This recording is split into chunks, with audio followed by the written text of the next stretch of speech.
Welcome to Hurrdat Sports Live. There's a handful of plays I wish I could have had back. The fourth down, trying to do too much, and then a couple other plays throughout the game. But other than that, I thought we played to our game plan, and we knew what they were going to try and do to stop us. So we just we counteracted that, and still routine plays, making guys miss, and we just need to keep doing what we do, locking on the fundamentals, and plays are going to hit. We just need to execute them. It's been a long road to get back to where I am now. And I mean, the recovery process is always still there, right? I feel more sore after games, but I feel like being able to get through that game and, attack it as much as I could was really just a great feeling and something that I look forward to keep doing each week. We can work on tackling the quarterback in practice as well, which Coach Rule does a great job at. He does a great job of bringing the game to practice. Man, I tell you what, one, it felt like a whole home game. Our fans did a phenomenal job just, being active the whole game. I think they really made a difference. So, shout out to those guys. But in pregame, when Coach Rule, kind of put his game stuff on and walked out in pregame, he walked out of the tunnel. I'm already on the field with the returners, the centers, and the quarterbacks. And the crowd starts going crazy. So I look back to the tunnel to see if the team's coming out, and it's just Coach Rule. And I thought that was pretty sweet.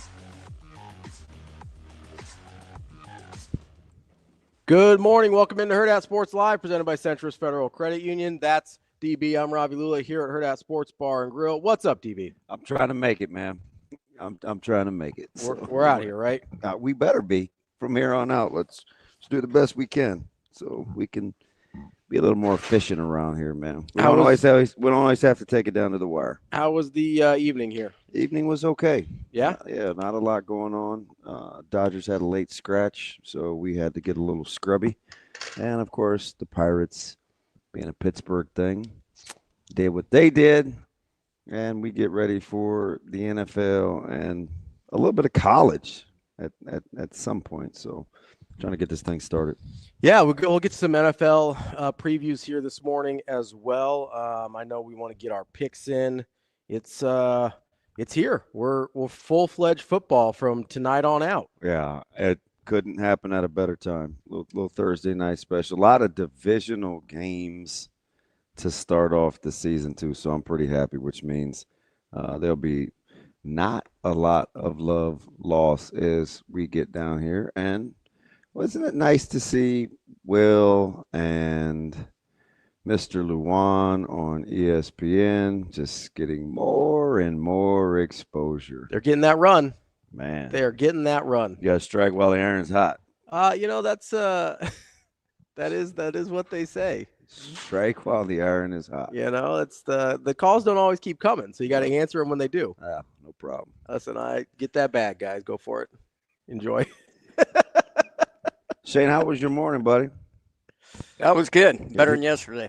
Why? What was wrong with yesterday? It was a very eventful day yesterday, but eventful. Eventful. But we're closer to for a regular week of football. Regular. Yeah, regular. So I'm happy for today.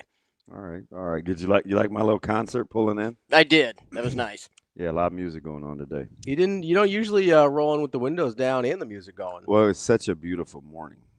It's cool. It's a little overcast. I have asthma, but it's not super active. So I'm hoping whatever this advisory is going on with what's going on in the air doesn't affect Is there a thing happening? An air quality issue? Yeah, there's an air quality deal going on. Fires or allergies? Would you like to take a guess on where they're originating? I'm going to guess Canada or California. It would be California or Canada. Oh, Canada. It's usually one of the two, Yeah. It's a long way for the old stream to blow and flow. Well, a lot of smoke, It's yeah. So coming on down. Be safe out there. I got one of my players who's having a really hard time. Thought it was his asthma. Now it is officially pneumonia. Oof. Yeah, he's a super kid too. Yeah. So I am wishing my man Liam all the best. Really, really good kid. Yeah. Yeah. Well, gonna be a good player, Pneumonia, that's rough, man. especially at that age. Yeah. I got in college once, which was weird, but Yeah, I probably have had it several times and have not given two rips because you don't go to doctors. no, I gotta stop doing that. Yeah. I probably need to be better, but I'm assuming I probably had pneumonia. I'm glad you finally went and got the stomach thing checked out. Yeah, so here's the downside of that though. I'm still pumping pills. Yeah. I don't want to do anything. I Well, want to just be normal. I hate to break it to you. I'm not a big medicine guy. At some point that, sometimes the medicine's necessary. I'm not a big medicine guy either, but I like being alive, so I still take it, Yeah, whatever. Potatoes, who cares? Potatoes, tomatoes, Yeah. just what's the I difference? mean, it's whatever. It's whatever. So, yeah, Shane, I tried to get Shane to dance out there, but he wasn't really vibing. Shane wasn't dancing? No. Shane, I still think we could play music and you're just being a ninny. Shane doesn't strike me as the ninny? Yes, he does. No, as the dancing type. Oh yeah, he was bobbing his head a little bit. Why? Exactly. Shane, if you had to dance, what kind of music you be dancing to? I don't know, line dancing. No, probably not line dancing. Yeah. Are you sure? Yeah. Well, what would it be? It'd be something hip. Oh gosh. Go ahead and say that's not the truth. What qualifies as something hip there, Shano? Something from 2025. That's probably not country, but something else. So what if I gave you like a country mashup? There's a couple country mashups I like. I can do a mashup more than I can just straight up country. Let me see if I can find you a country mashup, and you tell me, is it something you'd rock with? All right, here we go.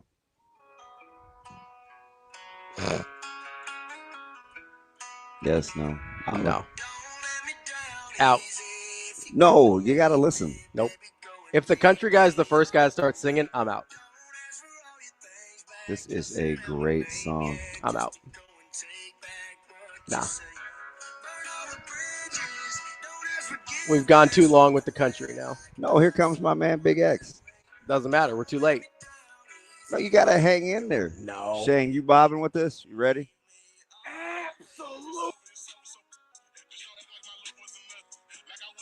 Oh, see, now there it got real. There it got real. You're not rocking with that? No, absolutely not. No. We gotta. I mean, country for too long. I need it to start with the hip hop. Let's see what else I can find you. I can do like a Tim McGraw on the chorus when he's with Nelly. Because that's mostly Tim Nelly. McGraw in the chorus. Because that's mostly Nelly. How about this? That's better because it started with the good part. Give me a hug. Give me a hug. No. You serious? We're this out. Is Drake. No. Yo, I hate Drake. So no. Don't matter to me. You know I hate Drake. I don't know what to tell you. I don't like it. I mean, listen, you can like it. I'm not gonna be. Do you want to hear a Zoe song? Judgmental about you liking it. How about this one? Go ahead. All right, let me fast forward a little bit. It's like Moana. Nope. Nope. Absolutely not. Come on, man. Absolutely We need not. to loosen you up. I'm sorry that I don't like that. I don't like that. Then she's back in the back seat. This is an warning shot. Yeah, I don't really like that. No. Oh man, it's Charlie on a Thursday or Friday, one of the days. I mean, listen, maybe I'm a little too. You do need some Drake, man. Lil, give me a hug. No, Drake is terrible. Give me a hug. Give me a hug. I certainly don't want a hug from Drake. You don't like that country mashup? We're getting that a lot now. No. Big X really wanted to do that with Morgan Wallen, but Bailey Zimmerman stepped up, so he hooked it up. Yeah, I'm not really doing anything with Morgan Wallen either. Is it the principle of the matter? I still like him. Do you like his music? Not really. I thought we had a very, very good talk yesterday about eating the meat and spitting out the bones. Yeah, no, that's fine. I don't love the music though, and so if I don't love the music, and I think the guy's kind of a d-bag, then what meat is there? No, I just wanted. So the key is which came first. I didn't like the music first. No, see, I don't believe that because you let me sing that song for 6 hours going to Indianapolis incorrectly. By the way, That's why I let you sing it, because it was funny that you were singing it incorrectly. Well, I don't know why you waited so long to check me on it. I mean, listen, I was trying to focus. Did you think I was just making it up? Yeah, I thought you knew that you were saying the wrong words. No, I didn't. I thought you were trying to be funny and No. being like, last night we had an argument. Because that's what the words imply. It is. Like, that's the theme of the song. I get that. So it was just a synopsis. It was, and that's terrific, but it is not the lyrics. Stickler. I mean, maybe. Man, Lance, you better knock it off. It's too early for the shenanigans. I don't like country music for the most part. So So not even the mashups? I will do the mashups if it's mostly the hip hop and then like little bit of country sprinkled in on the chorus. I'm fine with that. Who's My Guy? The song that I like long time ago with Can't Wait to See You. Oh, it's Nelly and I screw him up all the time. Tim McGraw. Tim McGraw, yeah. The one Did that you I like that? literally just said. Did you like that song? Yeah, what is it? Over and Over Again? Yeah. Yeah, I like that one. But that's mostly Nelly. What about Tim McGraw literally just goes, woo, on that song. Like, that's the Tim McGraw part. Tough. It is. That's like 90% of what he does. He goes, I'm not really vibing with you. Whatever. I feel like you're killing my vibe. whatever paycheck Tim McGraw got for that was the best paycheck of his life because he did like I two think words. I think Tim McGraw was already financially pretty A-okay. That's fine. That doesn't mean it's still not a good check for not doing much. Are you sure? Yeah. Oh, I'm just saying. Whatever that number was, he did almost nothing on the song. Wow. He basically sang backup chorus to Nelly and went woo a couple times. Can't wait to see you. That was the Tim McGraw part, which like good for you, Tim McGraw. Cash those checks, bud. Such a What do we hater. do? What we So talking about? what's your get right music?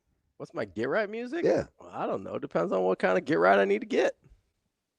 So you don't have like a go-to, you don't have like your shower song? I don't really listen to music in the shower. I just kind of sit there. God, you're like Denny. I want you to know something, man. You know I always have some DB-isms. Yeah.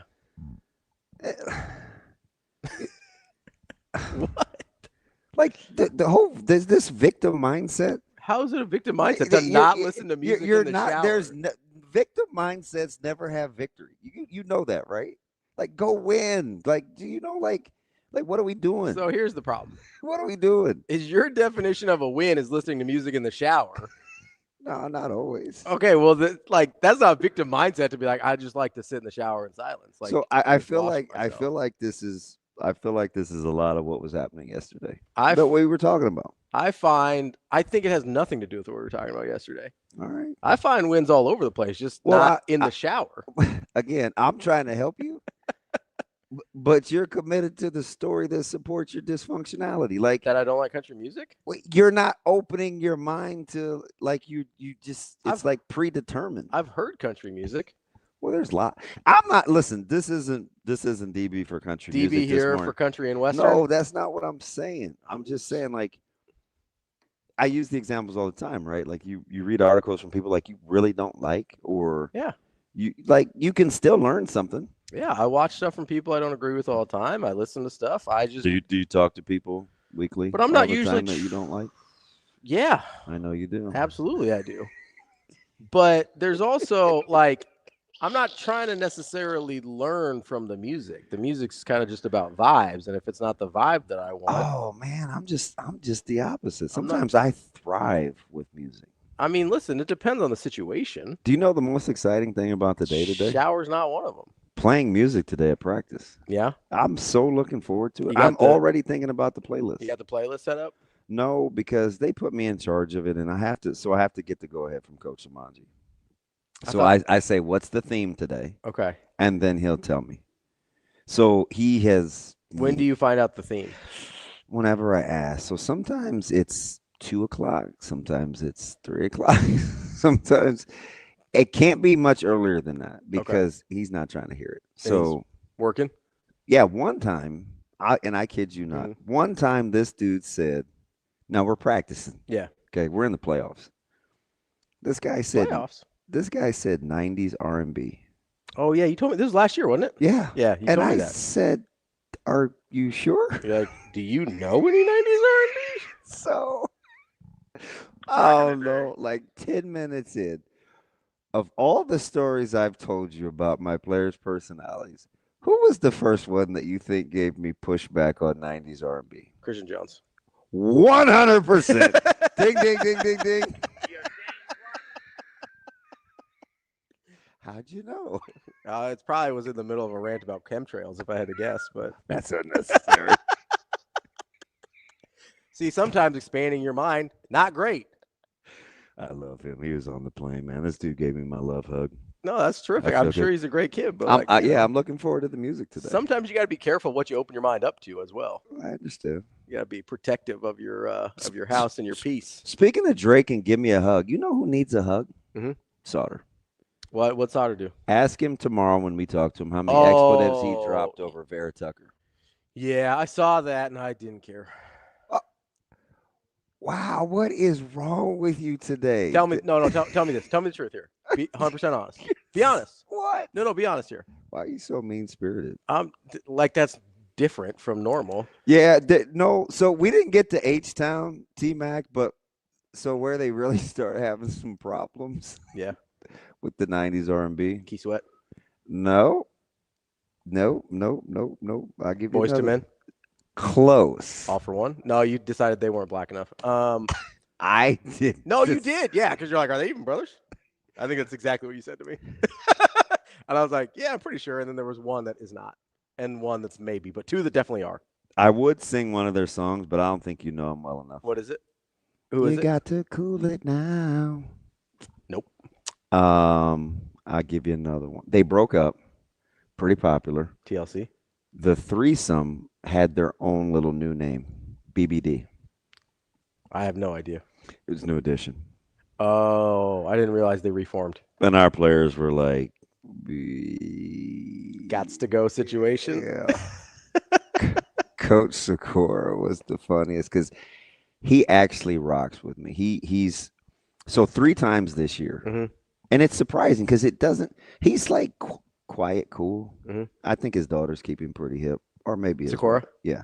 No, I like Sikora. No, he's cool dude. easy. Even though he got me yesterday. He was riding with the rest of these yahoos. You probably had coming. It wasn't always rainbows and butterflies. What do you do? I'm not going to get into yesterday. Okay. All right. All I did yesterday. We wouldn't want to get distracted by anything. All I did yesterday was I put the key in the door in the coach's office. And so sometimes I'm a little squirrely. Mm-hmm. Not having anything to do with Jessica Cootie's video. I was not making faces at her during an interview. But sometimes people are just too so you just want them to loosen up. Yeah, so you play them some country music. So I was playing peekaboo around the corner of the coach's office. Yeah. Like I was pretending like I didn't know who was in there. And I peeked around the corner. Little check. Yeah, that didn't go over well with some of the guys that were in there. I don't think they were in the mood to jack around. Mm. And so, anyway, but Coach Sikora 3 times this season has said, DB, we doing the music today? Mm. And I'm like, Coach. Were you not on it? See, Coach Sikora Jr., no. I was just asking. I hadn't gotten the go-ahead yet from Coach Slamanji. I can't just. If he asked the question, I was wondering if that was the issue. No, I need for something. I'm just telling you, like, we have to earn the right to play music. So here, if I didn't know where Coach Lamanji had originated from, I would think he is from the mean streets of Youngstown. Yes. Yeah. I would think that he listened to one kind of music. Since he's from Youngstown, I don't know if that's right. No, like he's got range. Like we have disco Fridays in the summer in the weight room where they lift to like disco music. If I just met him on the street and knew nothing about him, I'd be like, that guy listens to Merle Haggard. I don't even know if he listen, Coach, we were walking in yesterday. This isn't totally West Side. This is just people being different. But West Side? He said Coach Queen and I were walking inside. He goes, you know the funny thing is? People think like Coach Samani doesn't have a sense of humor. Like low key, he's one of the funniest people I know. I would believe that. He had he was talking about a player yesterday. Yeah. And he had a Bob Lilly reference. Like there's 4 people. Yeah. You in 99.9 Dallas Cowboys. Correct. But you're old like me. So you get it. I almost fell out of my chair. Bob Lilly, dead or alive? Oh, good one. I suck at this game. I will go. Gosh, player that old, probably. Was he? I don't know. Barbiturates, greenies, steroids. I'm gonna guess Bob Lilly is To this day. dead. My man is 86 Oh, and alive. shout out, Robert Flowers. I thought it was Jim. Well, isn't a lily a flower? It is. Oh, Yeah. what? Oh, it's a white flower. They have different variations. They have different variations. I'm not going to tell you my Lily White story. It's pretty bad. It's pretty bad. All right. I don't want anybody to go out of business. To think this all stemmed from music, which is good because I was going to have an aneurysm or an embolism about 60 seconds into the show. You did a fantastic job of not contributing to my delinquency. Ambalam. Bam, blam. So that's the kind of stuff I would think, being from Youngstown, that Coach Lamanji would listen to, is like, bam, blam, oh, Black Betty. Like, that seems like some Coach Lamanji stuff. Shane, who is Black Betty? I don't know. One I hit can't wonder, remember. I believe. Somebody from the 70s. I thought it was the guy with the Rambling down on back. the injected lips before they had injections. I don't believe so. Who's the guy I'm thinking of, Shane, that has he has the black? Steven Tyler? Yeah. It's not. Or no, Aerosmith. Are you thinking Steven Tyler from Aerosmith? He's got weird fit. I don't know, the guy that looks like he swallowed collagen. I don't. He makes it like a thing. He's What were not you- a good-looking dude, but I think girls back then were like, "Oh my God, his lips." Hot Danger's got it as Ram Jam. It is Ram Jam. Yeah, that was the. I had looked it up already. Dude, Hot Danger has a Rolodex of info. He may no, Are you talking about Mick Jagger? probably they all. They all kinda He's look Rolling alike. Stones. It's not what I was. They all kind of look Oh, alike. maybe that's what I was going That to say. was definitely what you were going to say. You don't have What, to they're finish all the old? thought. Yes. Lifesaver, kick saving a beauty. They all know about Bob Lilly. If Bob Lilly, Bob Lilly. what? Hey, I'm not saying that. What? if we, why? If It's- anybody could, it would be you. It's just a color, Shane. What, Lily? What? There's a lot of different lilies out there. Yeah, they're not all Oh. white. Yeah, they're not all white. But all whites are. Lily Sauter. When I was That was one of the funniest segments ever. when I was a nanny. Wait, Yeah, I was a nanny in college for like 2 years. 5 kids. okay. I need a little latitude. I was 60 or 30. I just need a We little need the latitude. full. I All right, need a go ahead. latitude. What do we got? So, all right. It's 2025, so I need a little grace. Yeah, what do we got? Is this a I don't like children thing? No, Oh, okay. no, I need clarity. Okay. So you know how sometimes there's those names, and depending on the gender, it changes, Okay. but it's still the same Oh, role. we asking Nanny versus Manny here? Is it? I think Manny's a stupid word. Is Manny the alternative? Because I've never heard that. That's what people. I don't think it's a real alternative. I think some people think they're being funny and be like, "Oh, you were a Manny," and I'm like, "All right, whatever." I don't. Oh, so people have given you a hard time about this because I feel like you just bristled up at me. Not really. I just think it's a dumb term. Like, I don't care. Sensing a no. little hostility. I mean, Okay. it was a good job. Oh, I'm sure. Yeah. If somebody would hire me to be The family was super cool. real talk, you want a funny story? What's Just like 10 seconds? Yeah. I wanted to be the guy that took care of Coach Rule's kids. Oh yeah. You think? Yeah. Oh, I'll try. Where are we going? Yeah. Where they need to go? Now they probably both of them would kill me. And I don't have to worry about Brian because Brian's my boy. Well, he's a little older. But Vivian Leona, oh man, You in trouble?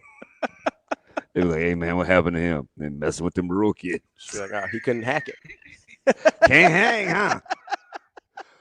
Seriously, the other version of Bebe's kids drinking coffee, popping no-dos, telling me I can't hang. Can't hang, huh? Yeah, no, these kids are cool. 5 of them? Yeah. That's why you don't like kids. No, I like those kids. They were cool. They were well behaved, good kids. Would you take them to tennis lessons? No, I did play a lot of sports with them. Like that was How old were they? 1, 3, 5, 7, 9. Oh, 1, some people you 3, can finally 5, beat. 7, 9. When I started, and then So by the time I was done, 3, 5, 7, 9. I know the 9-year-old was probably giving it to you. 11. No, they were pretty cool. Kobe. I did kind of whoop up on them basketball a little bit because this was in college. No, he probably enjoyed it. Well, yeah. I mean, just- I just like getting buckets. I don't care who it's against. Take that, 6-month-old.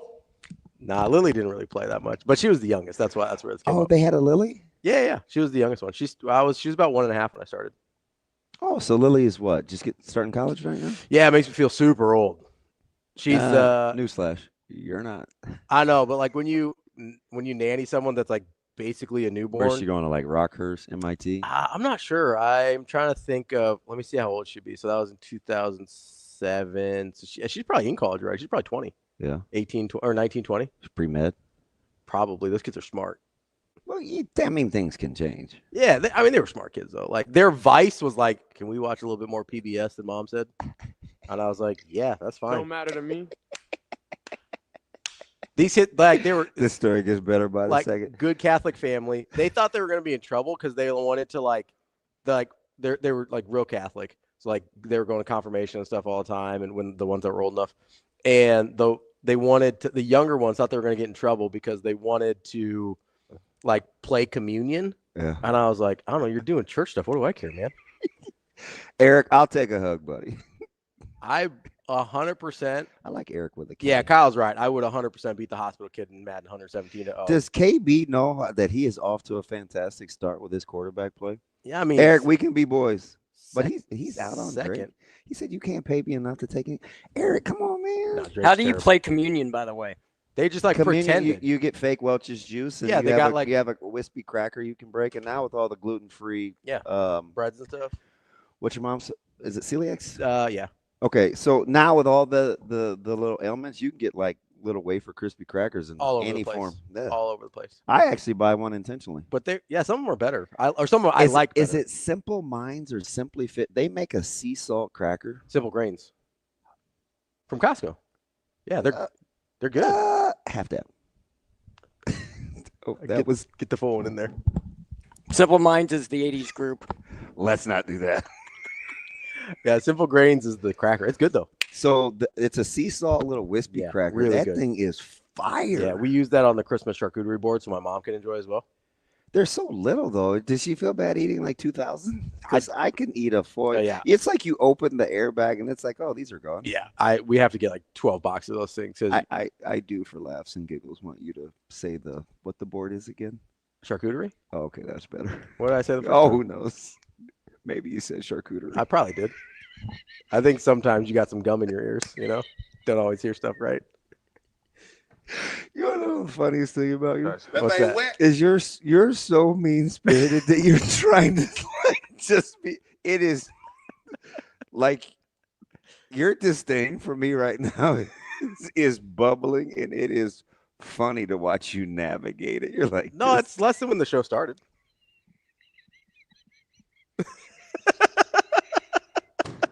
Well, you gotta understand though. You kind of like swerved out of it, so I was like, all right, we're okay. Oh, Yeah. I don't stay in it for long. Yeah.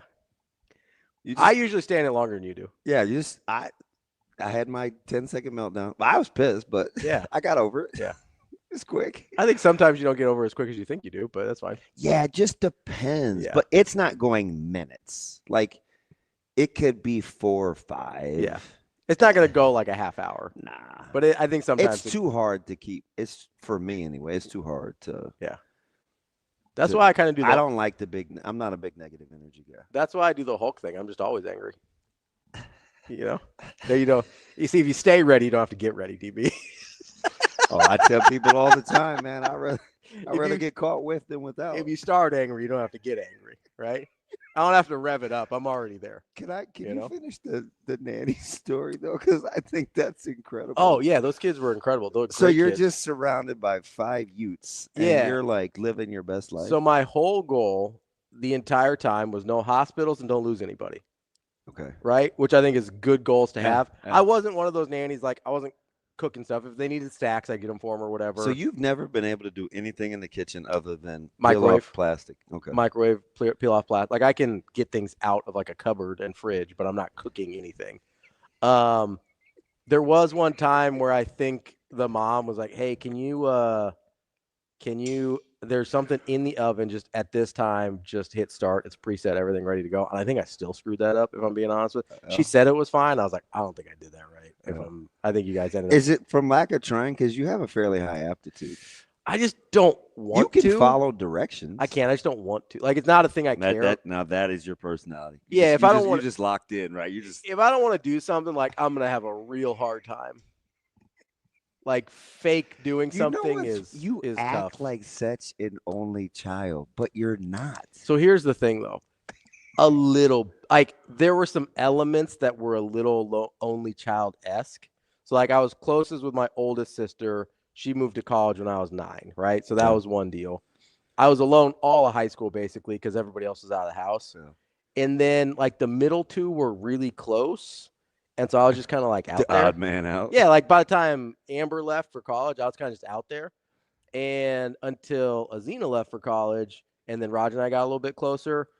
But that was only for a couple years before he went to college. So there was a lot of, like, only child elements to my childhood. Also, not to get too serious here, but I was sort of isolated because, like, my mom had to spend a lot of time with me for the diabetes stuff early because she was taking care of me. Yeah. And so there was sort of like a separation unintentionally just because, like, there was like, when I'm 7, I can't really manage this thing on my own.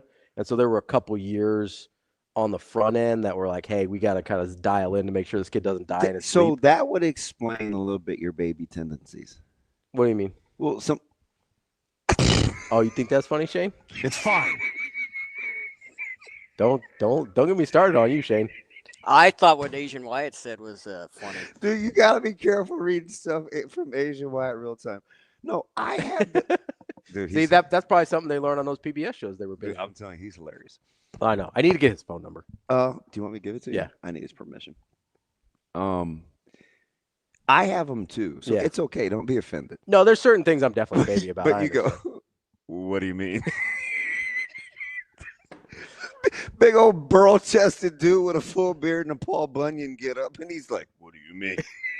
Well, so you could have meant two different things. You could have meant, like, I'm acting like a baby about certain things, which I do, or, like, baby of the family tendencies. Oh, I think they kind of coexist. They can, yeah. That's fine. But I do think there's sort of a personality type of the youngest a lot of the time.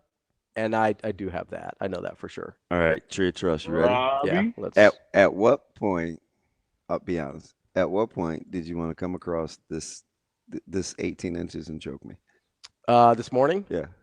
7:01, 6:58, 6:59? Not at all. Probably right at 7. Really? Yeah. You're like this, dude. Like when we're, like, about to start but hadn't quite started yet, and we were having a little delay. Was it in there? I don't think I would ever actually put hands on you. But you thought about it? No, I just thought about, like, okay. What a Richard had?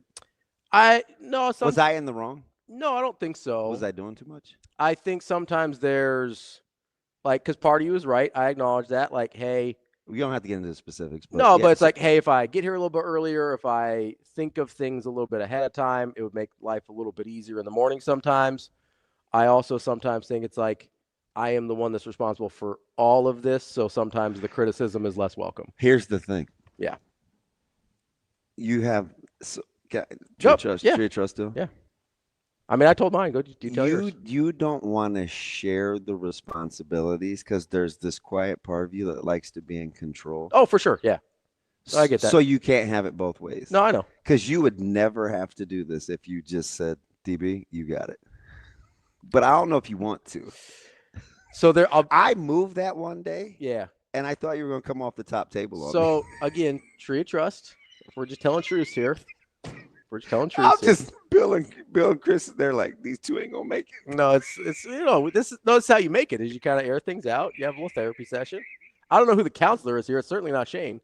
But Stray. That's not Stray. Like, you think he's the therapist in this situation? Then we wouldn't make it.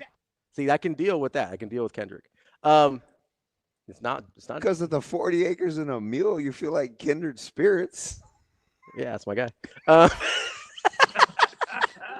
So we owe you nothing except a few jewels. That's it. Oh, you don't owe me anything. We have the same the person that is in debt is to both of us. Oh shoot! Just in different centuries and different continents. All right. But we have the same problem. It's all right. We're back to the tree of trust. It's the whole. You don't trust that I could do this, do you? It is. I do have concerns with your technological proficiency, if I'm being honest. So that's part of it. Like if Hunter, like Tree of Trust, if Rico or Austin were like, "Hey, I'm gonna come down here and set up the camera every morning," I'd be like, "Dope, you got it." Oh, that's what it is. I can't stand you. Like I'm pretty capable. I know. If you'd have said no, you're not. I'm for sure touching grass. I know you are pretty capable, but then there's also times where like you have to get Jacob to come down here and fix your tweet deck. So, like you know what I mean? Like I see both sides of it. And that's not a dice I want to roll on a daily basis, if I'm being honest. That's Tree of Trust. Gotta keep watering the bamboo. Oh, we gotta do something. There's a circle of trust. If you listen to us every day and know we do a lot of things together, yeah, this is incredible. Yeah, I mean, yeah, this is one of the mornings where you're rewarded for listening every day. See, I'm in a good mood now to think 38 minutes. Because I'm funny.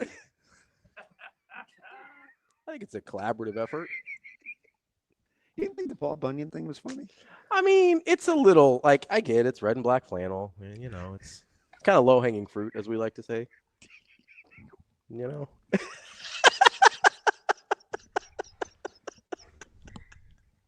It's also, to be fair, it's a joke. Every time I wear this, Sauter makes that joke. Oh, does he? Yeah. And so if Jerome says it, it's not funny. So I was like, all right, I get it. It's flannel. I've got a beard. Yeah. If I knew what kind of flowers he liked, I would have sent him some over Vera Tucker. So we got way off track. The reason I didn't care, besides not that's where this started. Yes. Because you're like, oh, man, I thought it started with Bob Lilly, but it's just me. More flowers. You're like, oh, man, he is a mean-spirited guy. No, the reason I don't care about his offensive line is like if Trent Williams went down, you think, and I'm like, oh, man, I went to the group chat. I was like, oh, man, that sucks. Lost Trent Williams. You think he would be sympathetic in any way whatsoever? Yeah, but just because he is doesn't mean you can't be. That's the whole. I return. Did you not listen to yesterday? No, listen. I return energy. You know, sometimes I create my own, but for certain people, I return the energy. Yeah, when I'm being childish, I always say you get the energy you give. Yeah, so you know. But sometimes you got to rise above. Little Andre Day. Sometimes, but in a group chat about an offensive, broken down and tired. In a group chat about an offensive lineman, edit that. My voice sucks. I don't feel like I have to rise above in that situation. I feel like I can just sit in it. You don't feel inspired? Nah, not there. Well, you're a cold shot. I mean, listen, my inspiration only goes so far. I got to save it. You bring meaning to my life? I got to save it, right? For things that matter. The Fray.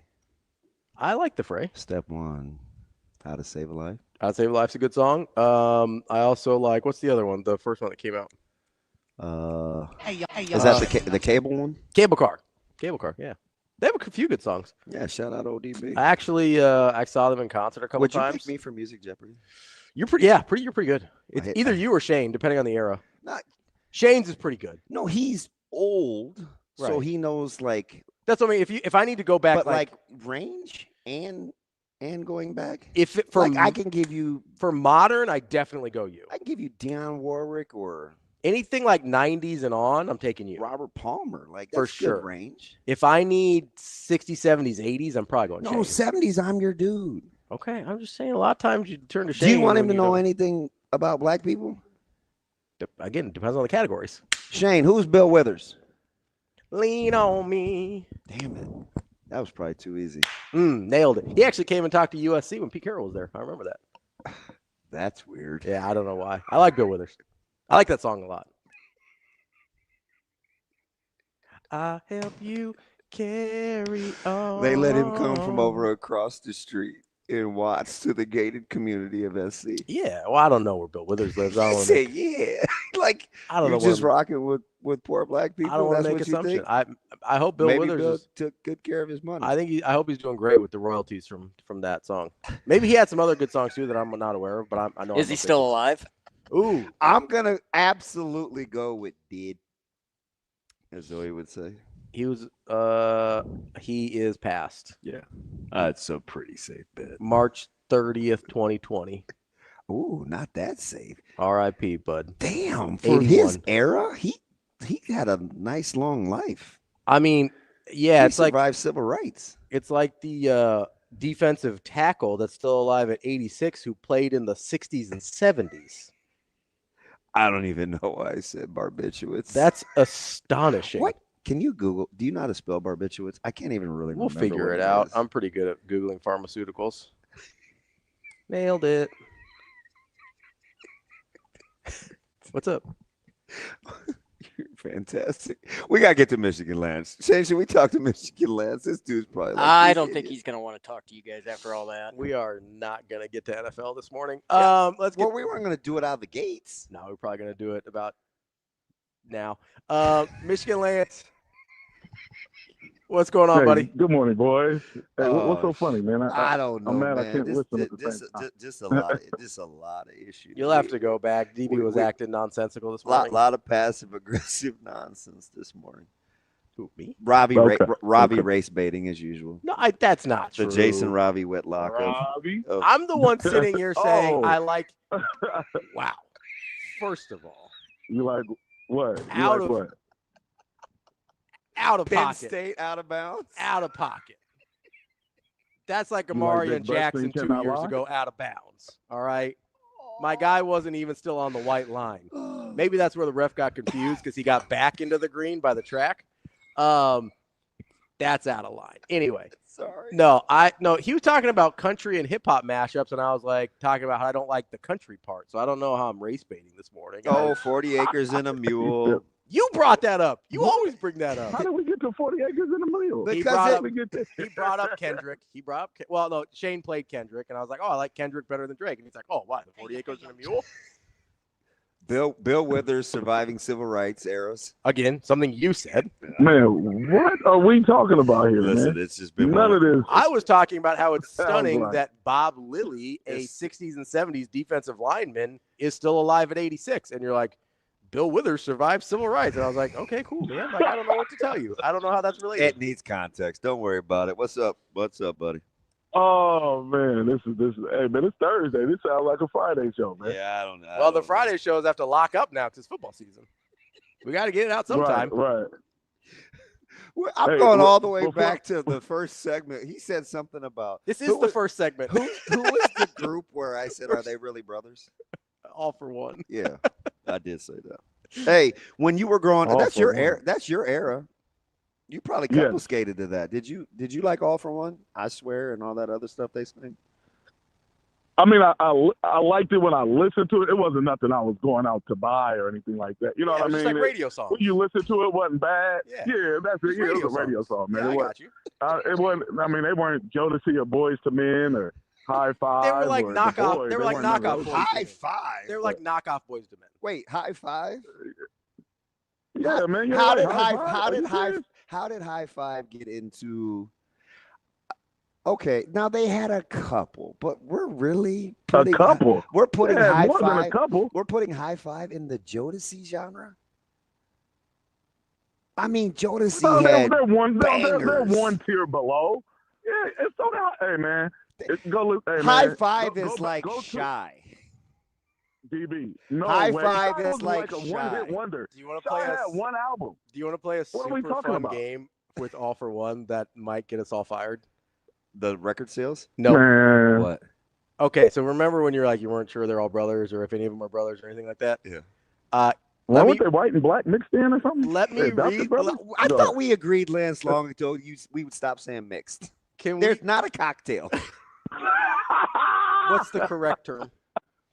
I don't know. Hey, you know the era I'm Multiracial, from. biracial. Man. I like Well, mixed is like gin and Hey, tonic. man. As- You want a mixed drink? As Mom- somebody that's Mama got a call 'em little mixed, bit of I'ma something, call 'em I mixed. need to know what to call myself. Wait, what'd you say, Lance? Mama called them mixed. My mama, your grandmama, your granddaddy called them mixed. We gonna call them mixed. Oh, Stop that, DB. All right, my bad. Don't act like you ain't come from that era. I forgot. Did I just get my wrist slapped? I think I did. Okay, Hey, so do man. we want to play a game that we can identify which members from All for One are what based on name? Sure. Because I think we can tell. So I will give. There are two guys that are for sure black. There is one guy I'm not sure about, and there is one that is definitely a white. Okay. Okay. Yeah. You tell me which they are based on the names. See, this is the coded language David Ravi Duke uses to have shows with I didn't me. go to Providence. I'm just asking what you Good think. shooter. Great shooter. I'm just asking what you think based on the names. Okay. Because I think it's telling. Okay. All right. Jamie Jones. What? Delius Kennedy. Jamie throws me off, but I'll say black. All right, so we got one black, one white, Jamie or one Jones, black, one black. white. For Jamie Jones, Delius Kennedy. Brother. Who, Kennedy? Delius. Like, what's No, the that gotta be a brother. dealio? That's definitely black. Okay. That's definitely Got black. two black on that one. Alfred Navarez. Ooh, Navarez is throwing me. Oh, gotta be white. Or whatever. Let's Mexican, go. not black. Wait. I'm gonna say that. Non-black. Let's for the sake of staying employed, let's just say other. Okay, because like I said, there's two that are definitely other. brothers. I'm with There's that. one that I Yeah. don't know, and there's one that's a white. Okay. And then, so if we know there's only one white for sure, Which just is probably Jamie. remember. Well, let's get to this last name. Okay. Yeah, what's the Smith? last name? Tony Borowiak. Oh, first. Okay, so let me. Oh, flip white. flop. Oh, So whatever. Lance I don't was know. right. It's The not first black. guy Whatever was you the wanna brother. call it, European. That guy was. He's European. Ding, ding, ding. We have figured it out. Yeah, good job, Lance. You went 4 for 4. Good job, Lance. I'm proud of you. Dang, you got your boy. All right, what's up with the What's up with the Cowboys? Hey, y'all better have me on, man. We went through 10 minutes of nonsense there. It wasn't nonsense actually like that. Man, it's going to be a long Hey. season. All the belly aching and crying over a 2017 victory, man. I need to keep my sanity. Oh, I got a question for that Oh, game Lord. at the end. But I gotta say, I gotta say this real quick before I get to the Cowboys, man. I gotta send. How about them Cowboys? Yeah, hey, good man. Hey, I gotta say condolences out to Joshua Wilson. He was a kid that I coached at Concordia at the time. PJ Smith was the head coach, and I was an assistant. And Coach Daly at Central, and Coach Johnson at South. On that staff, and coached that kid. He passed away by suicide, and parents and kids who are listening, and one thing I tell my kids is, man, just talk to somebody. Whatever you got going on, if it's not us, your mom and your dad, let it be a family member or you know what I mean, or aunt, uncle, somebody that you can trust and that's close, that you know what I mean, that you can just express your feelings and what you're going through. Don't walk through silence, you know what I mean, if you're not in a good place. So just, condolences to him and his family, and appreciate them. I can tell you something funny, though. So when we played, he came out like the second day of school. And so, hey, man, I don't know what year this was, but it was the Chubb's first term. And so, that all that stuff is fresh.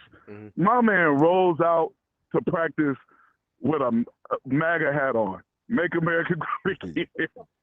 I'm like, whoa. I was like, hey, did he know what he was walking into when he walked outside and saw all these brothers coaching?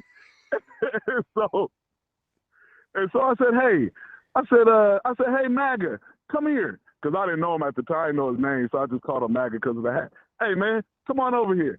Hey, man, what's going on? What you doing? You should play football? He said, yeah. I said, okay. And I said, so, football, okay, he's a little scrawny kid at the time. I said, okay, well, what made you come out? Well, I want to go into the service. And so I figured football give me some discipline and some toughness. I said, all right, man, right on. And sent him about his way. But and he ended up fulfilling that dream, being in the National Guard, National Air Army Guard. Yeah. I don't know if I'm saying that correctly. But he did fulfill that dream into doing that, man. So just good stuff. So I thought that, wanted to share that. But the Cowboys documentary, have y'all watched that? No, not yet. But I hear if whether you're a Cowboys fan or you're anti-Cowboys, it is must watch because you get both. Hey, man, this is how I look at it. I'm an adult, so I can watch things that I don't necessarily have to be a fan of or 100% all in. It's good TV, man. Hey, those guys were honest in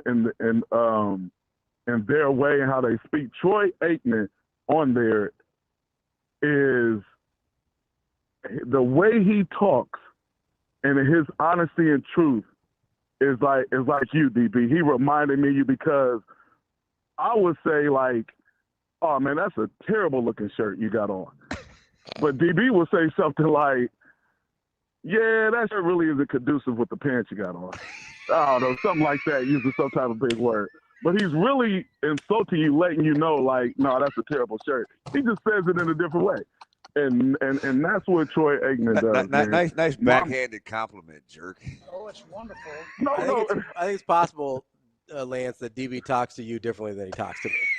Because I feel like he would just tell me he hates the shirt, if I'm being real. Well, I did hit you with the Paul Bunyan. Yeah, no, I got that. That's well, fine. And I told you it wasn't very creative. Let me say it like this. Okay, let me say it like this. When he's on TV, because Troy Aikman was on TV. Yeah. When DB's on air and on TV, he is telling the audience something, the truth, and he's being honest, but he's just saying it in a different way where it doesn't, like he does with you, Ravi, offend you or let people take it like however they want to. The wrong way. Yeah, you know what I'm saying? And so I'm like, so DB is not a back because I understand. I'm like, oh, I know what he's saying because I got a friend that does the same thing. Like I get it. You're on TV because if you do say it direct, people are just they're not really gonna understand it. Yeah. You know, but hey, Troy. I like Aikman quite a bit. Man. Aikman has grown on me perhaps more than anybody not named Miguel Cotto or God, they're guys that I've just done a 180 on. You like the illegal raps guy? I got you. Yeah. You can at least admit to saying that. And Jerry Jones. Yeah. Muhammad Ali, I've done a one. There's a few guys I've done a 180 Did you turn around on my man Tyson? Yeah, Mike Tyson? I like Mike Tyson though. Thank you. I like Mike. I couldn't. I hated Tyson. Yeah. I get it forever. And you understand why I did like it. So, yeah. You know what I mean? One guy that's not getting a 180, LeBron James. Here we go with that guy. No, hey, that commercial is great. That new commercial is amazing.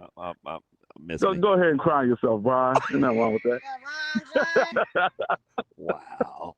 Hey man, you buried KD, but we're giving LeBron his flowers. Okay, man. Whatever. I'm actually, I'm joking with that. My man is highly insecure, so hey, man, it comes with the more insecure than KD because it's pretty close. Knock it off. Well, they both are. KD's no, pretty they both insecure. are. Most definitely. So they both are highly insecure. Most definitely. Shaq. They keep statistics. It's called daddy issues. Listen, they keep national statistics on crime rates for what you're doing right now. Can you move on? This is officially black on black crime. KD is so. And now you got my other ambiguous friend piling on too. The ambiguously brown duo. So KD is so insecure that he left his by far and admittedly favorite basketball situation ever because he wasn't getting enough credit. You can't help yourself. Yeah, because KD is. I could say Armstrong landed on the moon, and if I somehow say Phoenix, Golden State. Brooklyn. He can find a way to weave in burying Kevin Garnett or Durant. It doesn't matter what I say. Or I'm all in with you on that, Ravi. Yeah, it's 100%. Well, like, come on. It's I'm not gonna. This is coming from the guy that basically got kicked out of the barbershop again over the mama's boy crying over "You're the real MVP." Listen, I didn't have a problem with that. Is that me? Oh, I didn't have a problem. You don't remember? You went in for like 30 minutes over that. Yeah, that was bad. Yeah, because that was bad. Hey man, you talk about black on black crime. That's hey man, single mothers need to stop having their sons as their Here we go. What do you call it? Unconscious husband or something. You know what I mean? Like subconsciously making your son the head of the household. Filling the emotional void usually there. I don't need to hear from you right now. Oh, I'm sorry. I was trying to. And then sons, stop acting like your mother is more important than your significant other. That's not right. I mean, there's nothing good or right about that. Like, we need to stop that with society. And stop saying mama at 40 years old or 50 years old or 60 years old. Mama. Go do it for mama. Shut up, Deion Sanders. Why you got me going in on these people? CDB? Come on, man. Do it for mama. Stop. Should it just be mom? What's the protocol here, Lance? Mrs. Durant? What are we doing? Man. I'm just saying, man. Is there an acceptable term for your mother? I'm talking about in the culture, man. No. Listen, I don't care what you call her. I don't care what you call her at. All right, Lance. We'll talk to you later, bud. Wow. We got Michael Rose-Ivey coming up next. God knows for what. We'll see what happens. Hurrdat Sports Live. At Centrist Federal Credit Union, we understand that the journey of building your own business typically starts with modest beginnings. With a little help from our team of experts and small business loan offerings, you can take your vision and transform it into a more concrete reality. Centrist Federal Credit Union. We are where you are.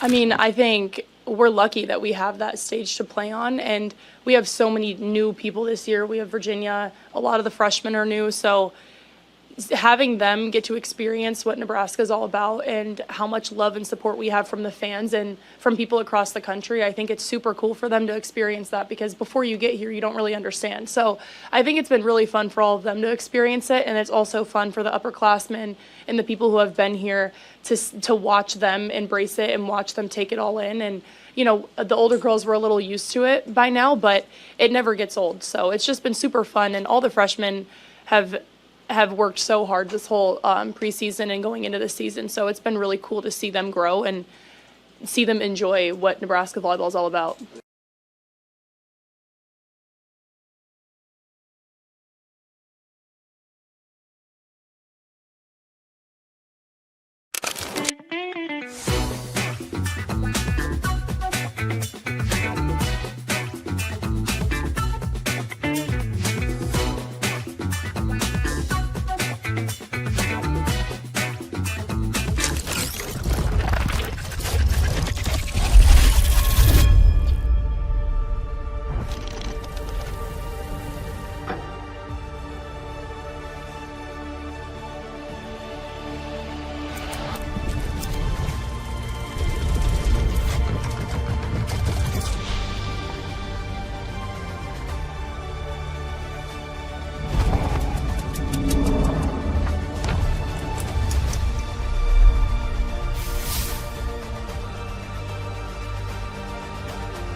No, I mean, I have a lot of belief in myself and this staff here and the protocol they put me on to like get me back, the rehab and all that. I've been through it my freshman year. We have all these brand new facilities, so I think I told my dad, I was like, there's no other place in the country that I'd want to be hurt than here with this staff and with these, you know, resources that we have. So it never really crossed my mind that I couldn't get back. I mean, we never really had that conversation. It was more just kind of competition all the way up until the game. And, you know, Tyler's really pushed me, and I feel like my game and his game have both developed so much over fall camp and with our competition, and it just continues to get better. Both of us, you know, we talk about picking one thing to improve on each day and run and pass. And I feel like we both kind of had some of the things that were similar that we wanted to improve on, whether it's pad level, elbows in, punch timing. And, you know, just watching film together, we really both matured a lot together. And I I just feel like it's been a great journey.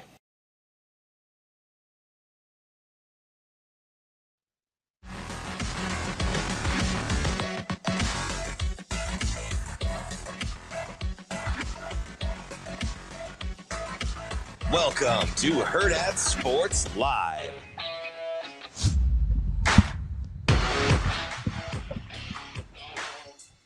Welcome back, Hurrdat Sports Live, presented by Centris Federal Credit Union. That's DBM Ravi, Lulla here at Hurrdat Sports Bar and Grill, reminding you, if you're out on the road this morning, make sure you get that seatbelt fastened and make it click.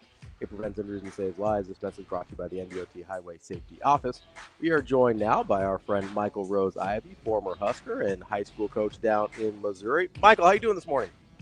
Doing good, guys. How you guys doing? Oh, man, MRI, I'm trying to – you ever – I don't know. You probably don't because you're a lot more mature than me. We just had a first hour. I have no idea what happened. It got away from us. We talked about everything from Bill Withers to 40 Acres and a Mule to the Dallas Cowboys documentary to country. I don't even know what happened, MRI. You guys are real Gen Z today, I guess. Wow. Just squirrels. Just squirrels. You know, funny thing, my son had I went to my son's soccer practice, and man, as a 4-year-old, and prayers and due diligence to that coach. It was tough to watch. It was tough to watch. You said you went real Gen Z this morning. There's another nice reference. That seems a little aggressive, but all right. It's okay. Listen, of all the offensive things that have been said this morning, MRI, that's just a drop in the bucket. Man. Hey man, when you're around them every day, you know, like I am, like we are, you see some things. And sometimes you just gotta shake your head. You gotta shake your head and keep walking. Keep it moving. Not today, Satan.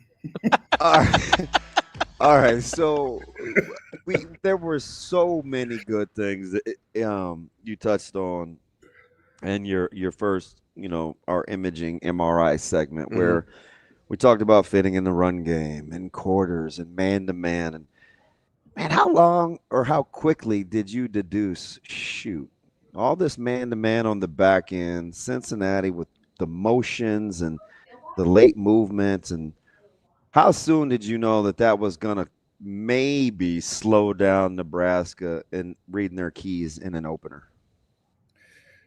You know, we talked about it in the, you know, whole back and forth quarters, man stuff. You know, Butler kind of maybe more quarters, you know, real more man. And early on, it was pretty much a lot of cover one. And I think it was more so just the confidence they had in their DBs.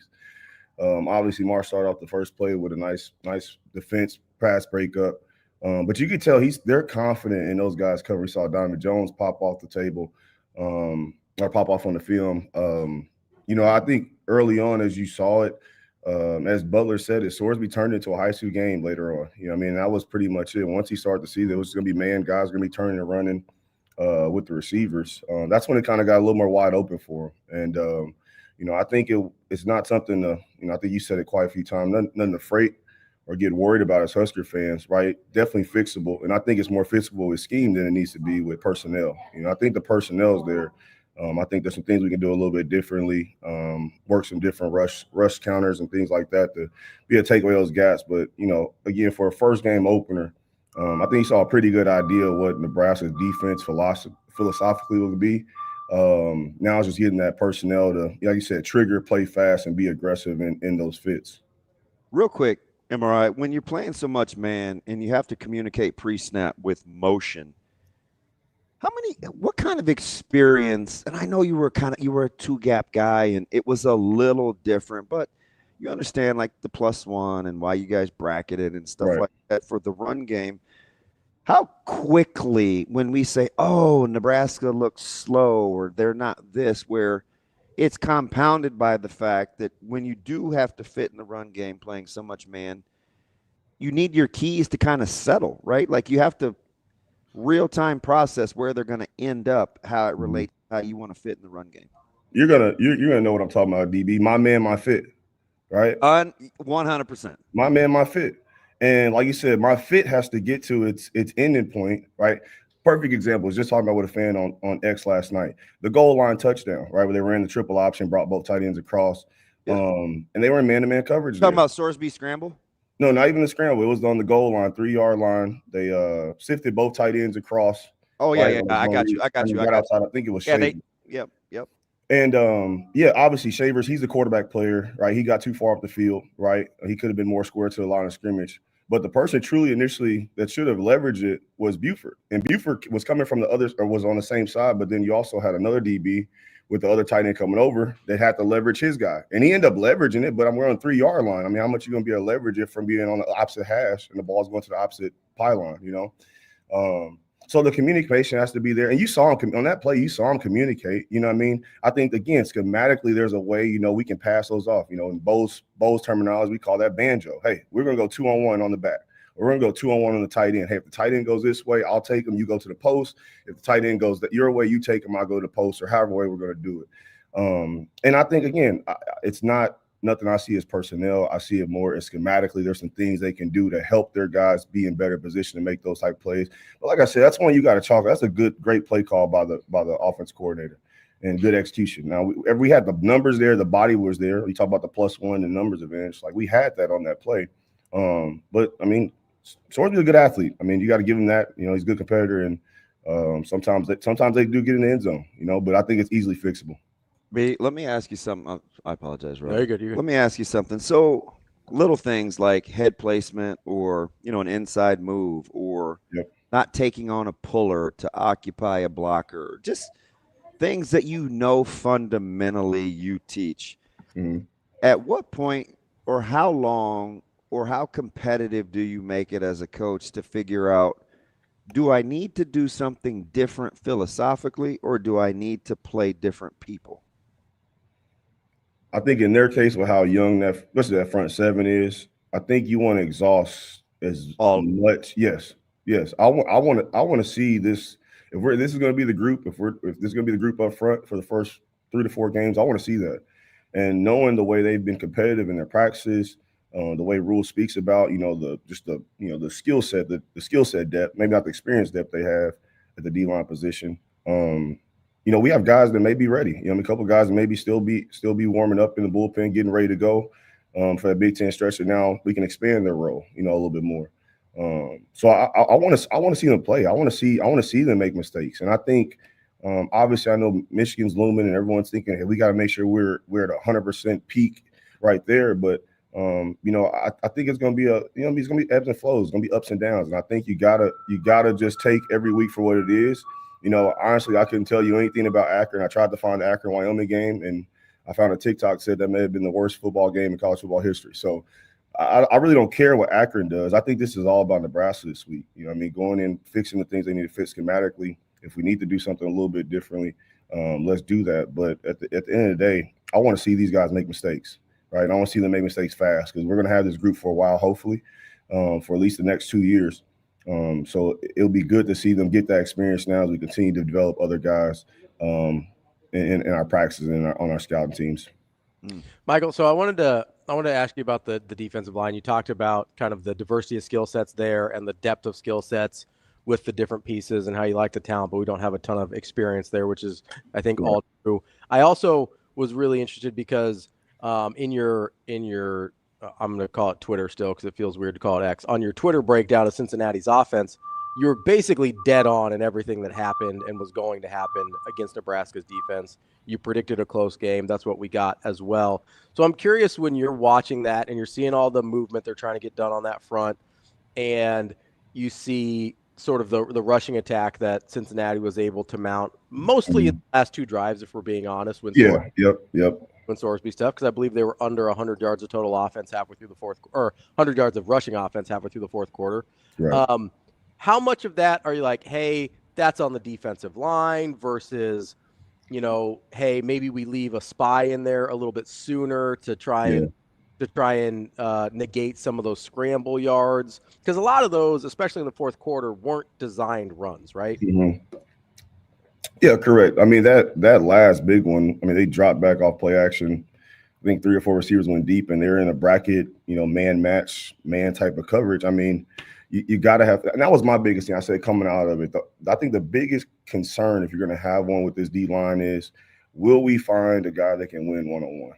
And that's where it's going to be. If you want to play these NFL style man match, cover two, with exotic we're captivated with size and girth. It's about winning one. Who can win the edge?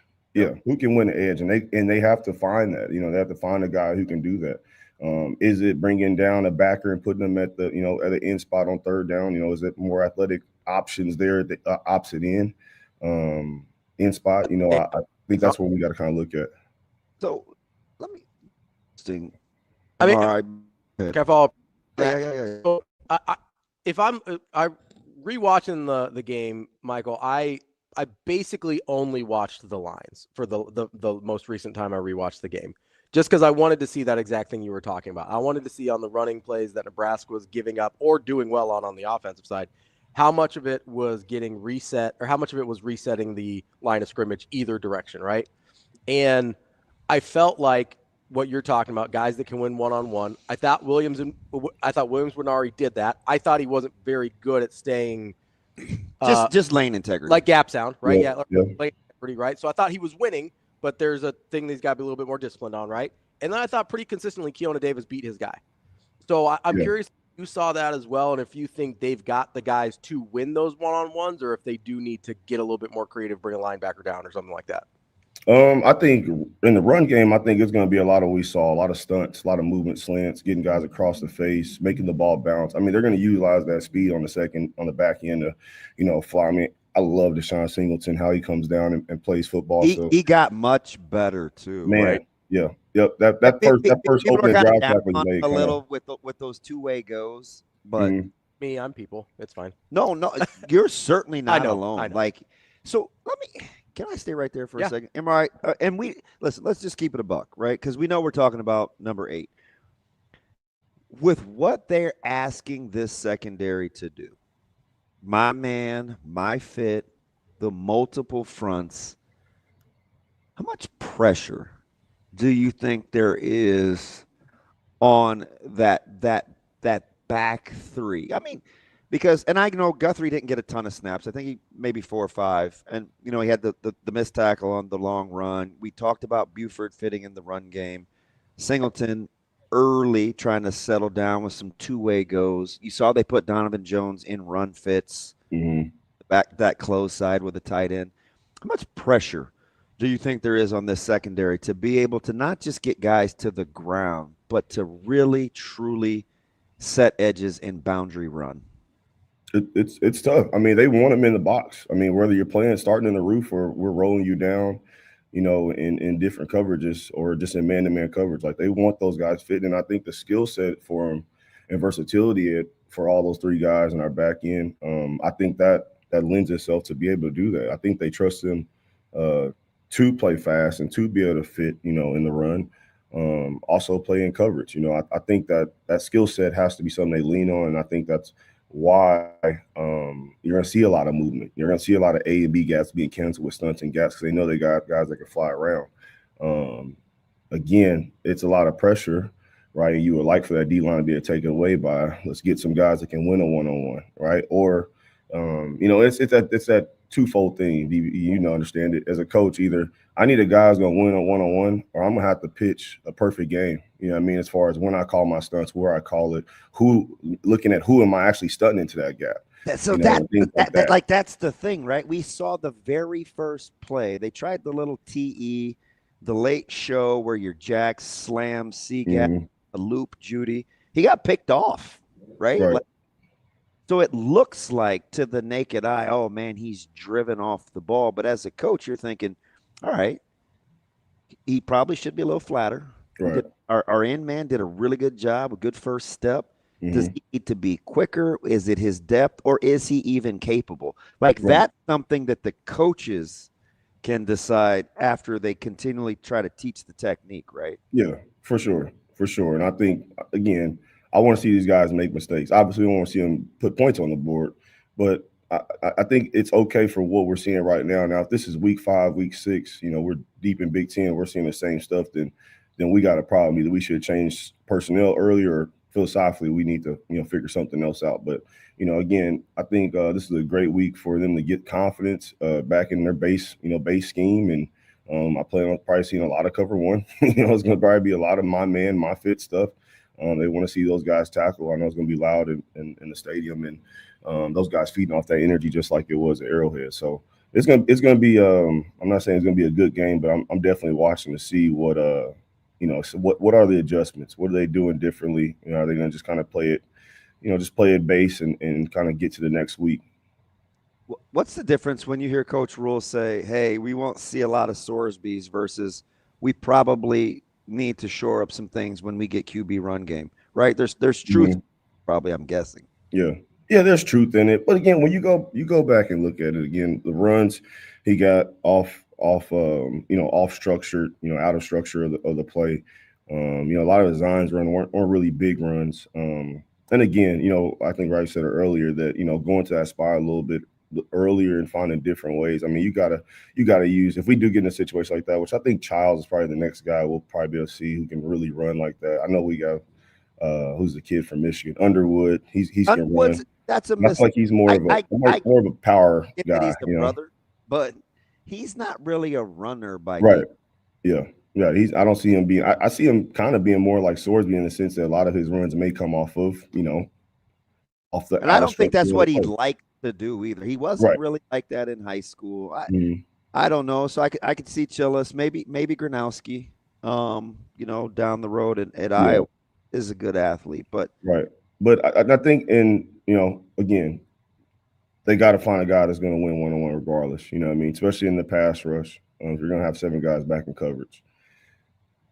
So, Michael, I'm glad you brought up the coverage part of this, because I do think when we're talking about concerns about the defense, we kind of conveniently overlooked the fact that they gave up 69 yards of passing in the entire game, which is kind of an absurd number.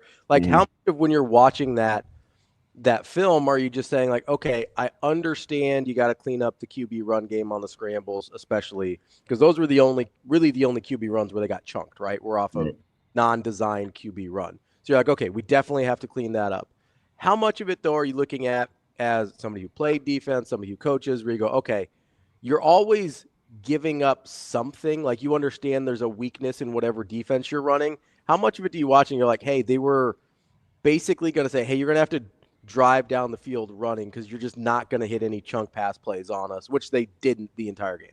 Right, and that was the game. I think, when Cincinnati was clicking last year, it was being able to run and be able to hit shot plays. And I think they said, okay, you might be able to run the ball, and I I don't know what the exact numbers were for the running backs as far as rushing, but I don't think they were over 100, maybe combined.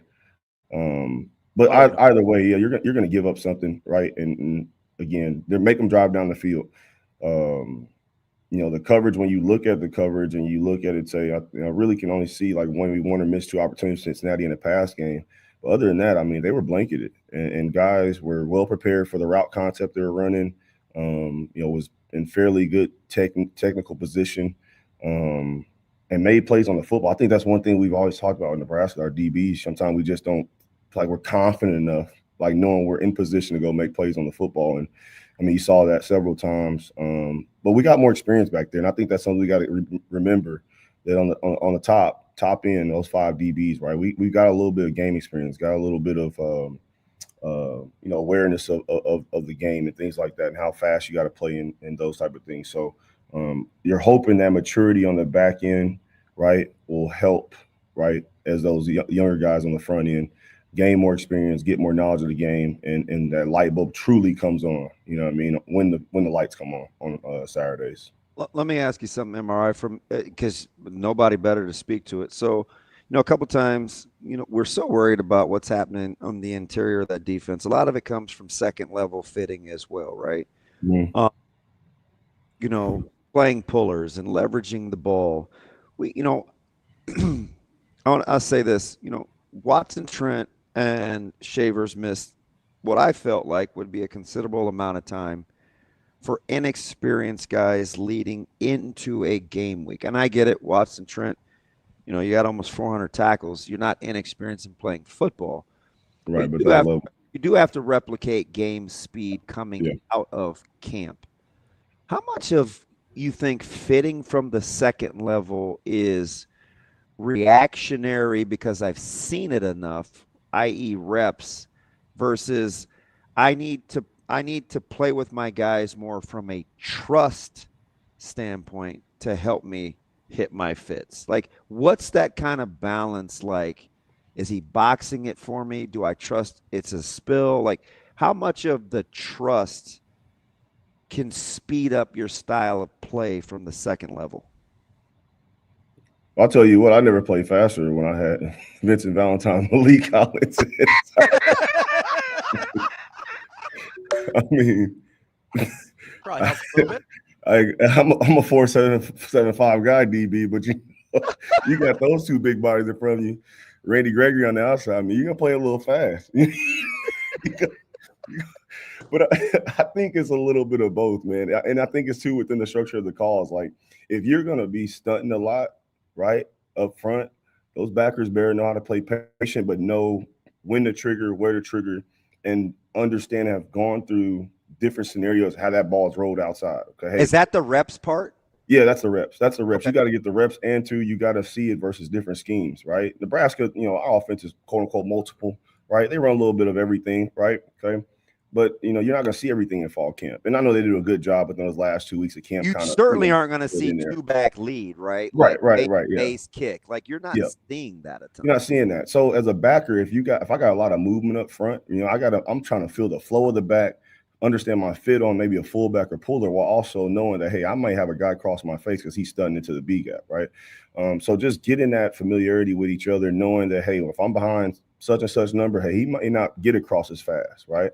So maybe I need to lean more to the play side a little more. Now, if I got somebody, he's moving, he's getting across, or I know this stunt, we're going to execute it well because, I've seen this situation in practice, then I can play a little bit faster. But I think it's a little bit of both, having that experience of getting the reps, seeing the run concepts, but also understanding with this defensive line and this front and what Butler's doing, there's going to be a lot of movement in front, right? So being able to, I don't want aggressive reaction, right? I don't want to say just reactionary, but being aggressive in my reaction. And when I see it, I go, I feel it, and I be physical, at the point of contact. Knowing too, you got three guys on the back end. It's also coming down and working fast too. So I think that should kind of open you up to be more, aggressive and downhill, in some points. One of the things I was impressed with, number sake aside, is I didn't mind McCullough in the run game because he was so decisive. Mm-hmm. When you when you play with a guy that gets to where he's going, sometimes in essence is that fourth D lineman. Mm-hmm. How does that help you on the second level? Man, I kind of see all the confidence in that first play. He kind of stalked around and then jumped out. Yeah, that was that late movement front, right? And I saw that the first play, DB, and I can't say we saw anything like that the rest of the game. So I would be very, very shocked if that's not something that pops up later on.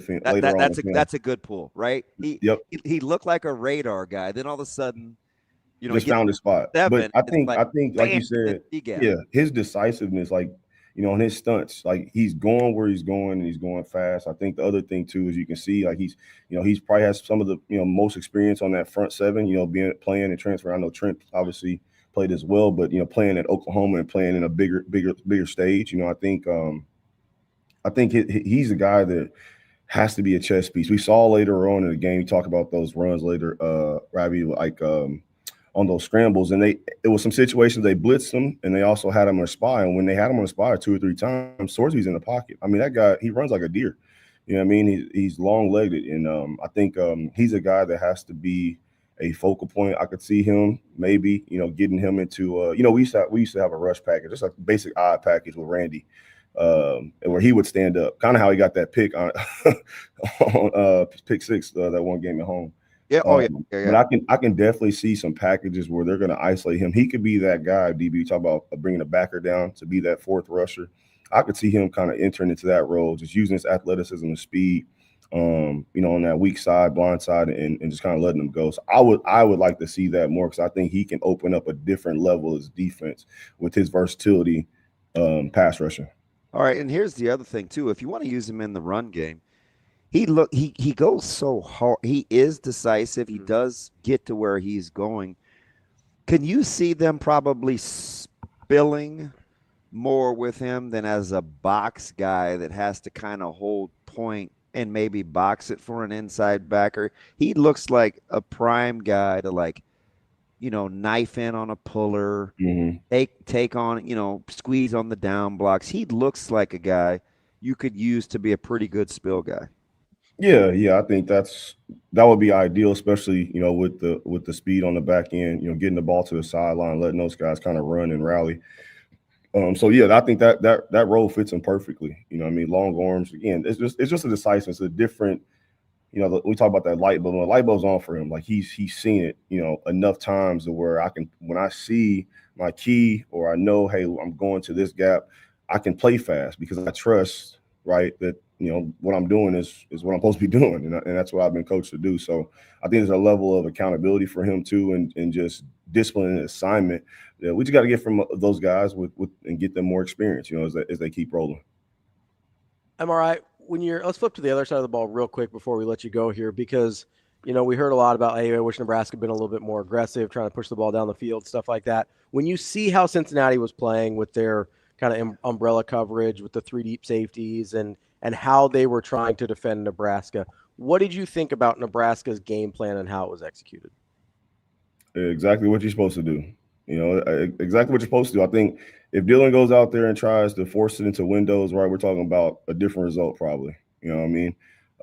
You get that Cincinnati offense more opportunities with the ball, with turnovers or just killing drives with, throwing the ball deep and those deep coverages. I mean, they run a similar scheme to Nebraska, but they're definitely a lot more, umbrella. They want to play Tampa 2, keep everything in front of them. They got that big nose tackle, I think, Corleone, who, I mean, he can play 3 gaps. He's going to play the A gap plus the B gap, the way he squeezes things. So that's just how they play. And I think can you real quick explain when you have a guy that can actually, even if it's not intentional, act as a 1-man 2-gapper? How that you have a free free defender somewhere. Yeah, I mean, he's going to command a double team. You know what I mean? He's going to command a double team. So, your backers can fly. They play that same 3-3-5 with the 3 high safety, your rover or star, whatever you call him in the middle. He can fly around and be a little more aggressive or more. You can lend him more to be in the passing game, and you can play that shell. And I think, we did what we're supposed to do. I mean, I think we were able to. I'd like to see us run the ball a little bit against that front. I think that's the downhill that's the thing for me. You need more lead. You need more lead. Yep. I hope you can speak to this. We may keep you for another year. The difference between offset backs and pistol, from your vantage point on the second level, with what direct full, like what flow looks like. It's a lot more lateral offset versus pistol, which can be a little bit more direct. What's the difference in the run game for what you see when Nebraska's on offense? Well, if we're in pistol, right, especially I'm just go from a backer and safety fit and kind of standpoint, right, we don't have a key as far as where that guy's going to go unless it's something formationally, right? Maybe tight and offset, how they motion, whatever the case may be. So we can't be so aggressive, right? So, something for us, probably for you guys, like first thing you talk about backers and DNs and stuff like that is, hey, is the back away from you or back to you? Well, if the back's away from you, what is it probably going to do? The ball's going to probably come to you so you can play faster. Now, if the back's to you or on your side, right, the ball's going to go away from you, so you probably need to be a slower player. So understanding that is vital. The pistol kind of gives you a little advantage. Two-way go. Yeah, two-way go, right? They can't really tell initially off the snap. And like you said, it's more downhill, right? It's more downhill and straight at you. And like I said, I would like to see, some ways, maybe, I don't know, true fullback or tight end in the backfield and leading through and using that opportunity to run those power runs against, that 3-man front. That's huge. That right there, that's a cut up. Like that's the adjustment, I think, if you want to get downhill in the run game. Yeah. Yep. And I think it's something that they can do. You don't even have to change your scheme. It's basic. It's alignment. Mm-hmm. Yep, just alignment. You can still get to duo. You can still run inside zone. Mm-hmm. Still run outside zone. Like, it's just a different way to get to it. Yeah. No, I think it's something they definitely can add to their arsenal and, won't change philosophically anything they do, Michael, let me ask you one more question. Last one for me, at least. Okay. It might be. Sorry. That's all right. I'll say I can't speak for what DB's going to do next. I wait. This might be a dumb question. So just like give me a little grace here. We were talking about Deshaun McCullough, and I was interested in the decisiveness we were talking about there. As a second-level guy, would you rather have somebody who decides quickly even though it might be wrong, or is indecisive for a long time? Be wrong. No, you better be wrong. 100%. Be wrong. Be wrong. Be 100%. Yeah. Hey, yeah. listen. If we're all if Because at least you know If we're all wrong, we're all right. all be wrong, but be wrong fast. Okay. Yep. That was a Mark Banker moniker right there. If we're all wrong, we're all right. And sometimes we were all wrong a lot. And I don't know if we were always right. So, that's one of those coaching cliches. Like, if you get a special team touchdown, you win the game 80% of the time. I got to see the numbers on it. Yeah. For sure. Well, you got no sense. I tell you. Oh man, I love starting my morning off with you guys, man. Man, we appreciate it. You've rapidly become everybody's favorite again. I don't know how we gave you a year off. That's on us. And I think it was more on me, man. I was a little stressed at my last. I think he was going through some stuff last year in his real job. Yeah, that was Hey, it's open arms, man. Ravi's favorite band. We're like Creed. So arms wide open, baby. Michael, we appreciate the time as always. Man, appreciate you guys. You have a great day. Go Big Red. That's our guy, MRI, getting that imaging done for us. We appreciate it as always. I feel. Does that make sense though? Yeah, you be wrong. I'm telling you. I don't even mean like be wrong together. I mean like okay, so like if Deshaun McCullough goes wrong but fast, does it make it a lot easier for the linebacker to know where to go? What'd I tell you Friday? Solve problems with aggression. Okay. That's on defense. You solve problems with aggression. So at its core, that's my issue with Deshaun Singleton. I just feel like you better get off Singleton. I just feel like he's not wrong fast enough. He's not the DB that got the hardest time. I understand that. And coaching, like I understand. A couple other guys got to step up. I didn't think Buford played very well either. If you want me to throw some other guys out there, like I didn't think he was great either. But we'll no comment, Joe. We'll get to that and much more. We might not get to the NFL till tomorrow. There's only one game tonight. It's not going to affect my prediction at all, one way or the other. We may not get to the NFL till tomorrow. We will get to it at some point, though. Lance is back to hating context. Lance, you're gonna make me slap your wrist again. Knock it off. You mean the? Again, the online personality is different. That's not stunned. what we. Why do you hate context, buddy? I'm stunned. Let's get a break here. I'm still gonna vouch for it. I mean, that's fine, and I'm not surprised. You ride with guys way too long. That's why I'm not surprised. Why are you trying to hurt my feelings? I'm not. You're Did you good. not go back and listen to the first segment? Good piece of cheese guy. I do like cheese. That's cheese is good, man. So I like those charcuterie boards. Actually, you want to get to a call before we go to break? No, I would like. Let's do it. Let's do it. Let me get the caller going here. Hey, I just want to. We've been on the air for 100 minutes. I just want to stretch. Listen, one Bill break. and Chris, they're like, man, damn it, we better get our money. Stop taking breaks. You better talk your brains out. So we got to talk, man. You know how we get the money? By taking breaks. How long have you been doing this, man? That's where the money comes from. I don't know. Well, you make the call. I need help. Like the NFL? Hold on. Alcola can wait. Here's the thing. We cannot take a break, but I'm doing a read right now. Okay, do it. Fair? Yes. Okay, because we have to get these in. Otherwise, no one's getting paid. If you go to Brian real quick, then we'll take a break afterwards. Stop it. He's got this. Shane. We're gonna do a read real quick because someone has to get paid around here. Certainly ain't me. And when you get paid, sometimes you need to save a little bit, whether you're saving for a necessity or an emergency fund or something special like a vacation. Centris Federal Credit Union has you covered, and they're here to help.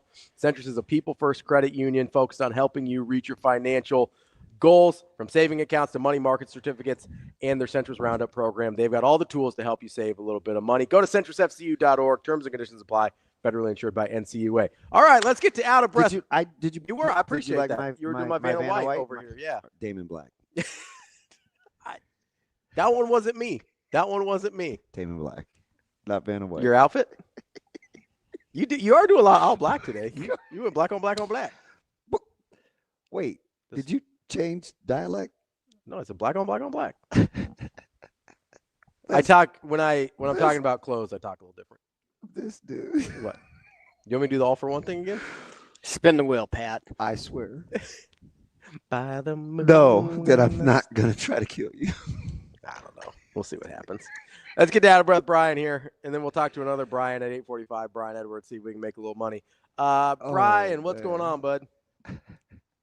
Oh, no, hey, just had to call, beginning of the NFL season, and you know that good-looking star going to be on TV is the reason why you're going to watch football. I mean, you might not like the Cowboys, but just want you to think, Ravi, if you didn't see the Cowboys at least once a year on TV, you can say, ain't no good. You wouldn't be sure you're watching the NFL. You might think you're watching the Canadian Football League. So you need the Cowboys in your life. That's just want you to know that. You think I'm gonna? Am I gonna have too much? Hold on. Am I gonna think that it's gonna be the Canadian Football League because I don't recognize anybody's name on defense in Dallas? Or here we go. I don't think you really pay attention to football. I think you just talk about it because you come on the show of the way as a placeholder to keep your job. That's all. yeah. I come prepared, Robbie. Prepare for what? I'm gonna let you have it. Anybody? It's football season starting. The Cowboys. How are the Cowboys gonna do this year, Brian? How about them Cowboys? How are they gonna do this year? Hey, they're gonna look good. They're gonna look good on draft day. Sitting there on Hey, them and Kevin Costner, baby. You never know with those 2 first-round picks. They could use them. They could trade them. You think Jerry Jones is going to go full Kevin Costner and trade the picks back for Micah Parsons next year, or how's that going to work? Oh Lord! Hey, you forgot one, Ravi. What's that? He might go Houdini, put it in the top hat and pull out a rabbit. You never know. He sure might.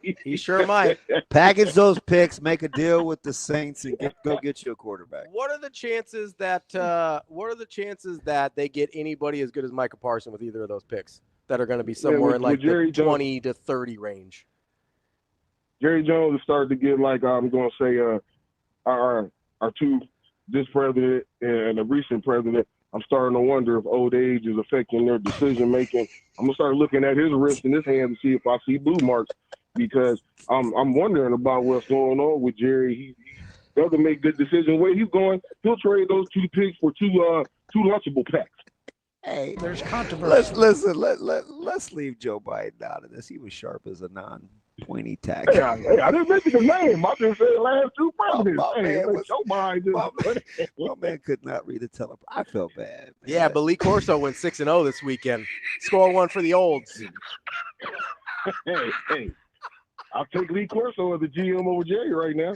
That's all I'm going to say. Bro, that's all I'm going to say. But well, hey, are you worried about the Giants at all? Because I think people are sleeping on the Giants. They are going to get some stops. If they actually start Jackson Dart, they might have something. Wow. Get some stops. Stops what? That defense is going to be lights the heck out.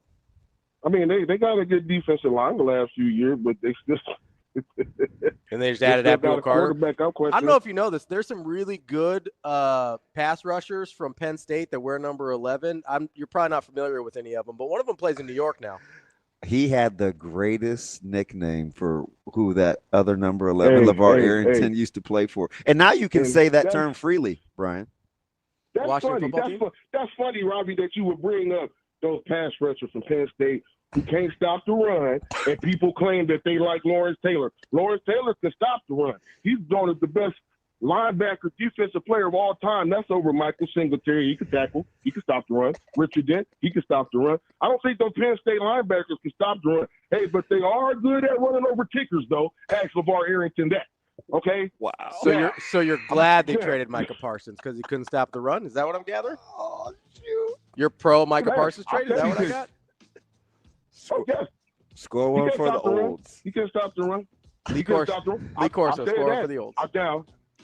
I still don't like Jerry Jones. Hey, B. Lee Corso 2028, me and you, we can campaign. Oh, yeah. As a matter of fact, no, I want that. I want him to take over ownership of the Cowboys.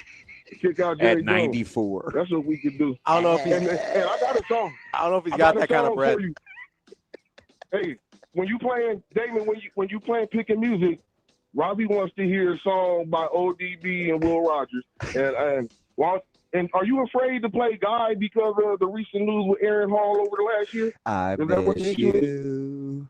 I'm talking to you, B. No, I'm not afraid. You are wild, man. Will Rogers, if I didn't know where Coach Lamonji was from, that'd be right after Merle Haggard. Merle Hey, Haggard, Will wild. Rogers. I'm gonna get Coach to call you. You like that? Put you in I your said place. if I You look like I the- didn't know where he was from. If I didn't know where. All he right, was from. B man, you never disappoint. All right, Just we're like actually you have to listen take to a break Nirvana. now, There you unless go. Shane and DB just overrule it. We're not taking breaks anymore. Are we Hey, cool? Can we take a break? I'm not in this. Can we take a break now, Shane? Is that cool? You got anything else you want to get to? No. All right, let's take a break. It's Hurrdat Sports Live. At Centrist Federal Credit Union, we understand that the journey of building your own business typically starts with modest beginnings. With a little help from our team of experts and small business loan offerings, you can take your vision and transform it into a more concrete reality. Centrist Federal Credit Union. We are where you are.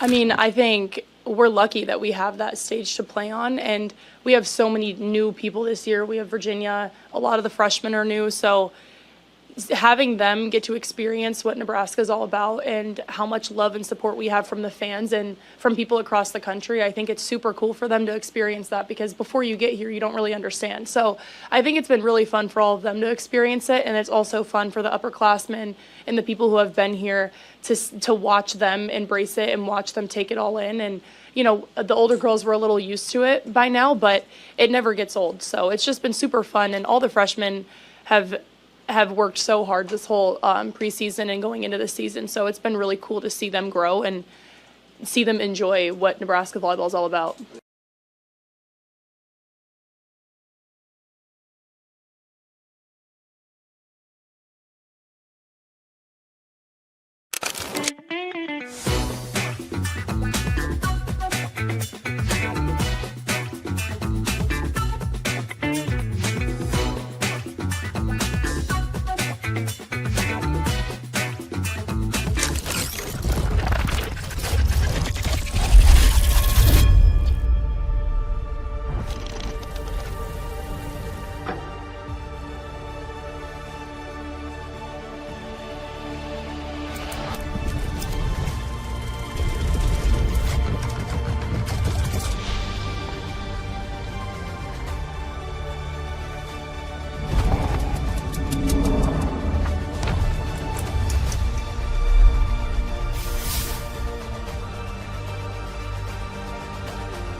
No, I mean, I have a lot of belief in myself and this staff here and the protocol they put me on to like get me back, the rehab and all that. I've been through it my freshman year. We have all these brand new facilities, so I think I told my dad, I was like, there's no other place in the country that I'd want to be hurt than here with this staff and with these, resources that we have. So it never really crossed my mind that I couldn't get back. I mean, we never really had that conversation. It was more just kind of competition all the way up until the game. And, Tyler's really pushed me, and I feel like my game and his game have both developed so much over fall camp and with our competition, and it just continues to get better. Both of us, we talk about picking one thing to improve on each day and run and pass. And I feel like we both kind of had some of the things that were similar that we wanted to improve on, whether it's pad level, elbows in, punch timing. And, just watching film together, we really both matured a lot together. And I just feel like it's been a great journey.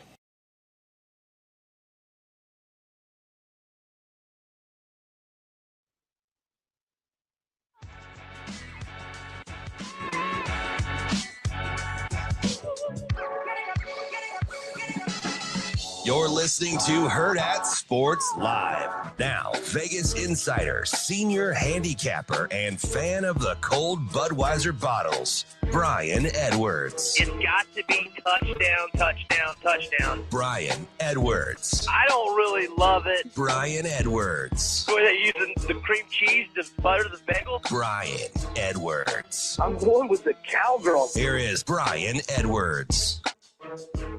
Welcome back, Hurrdat Sports Live, presented by Centris Federal Credit Union. That's DBM Ravi, Lulla here at Hurrdat Sports Bar and Grill. Don't forget, you can always come here, watch those Nebraska games, and this weekend you can watch the Hail Varsity postgame show with me and Austin right after that as well. But for now, we got to talk to our guy, Brian Edwards, Vegas insider, major wager. How we doing, B? Doing good, guys. How are y'all?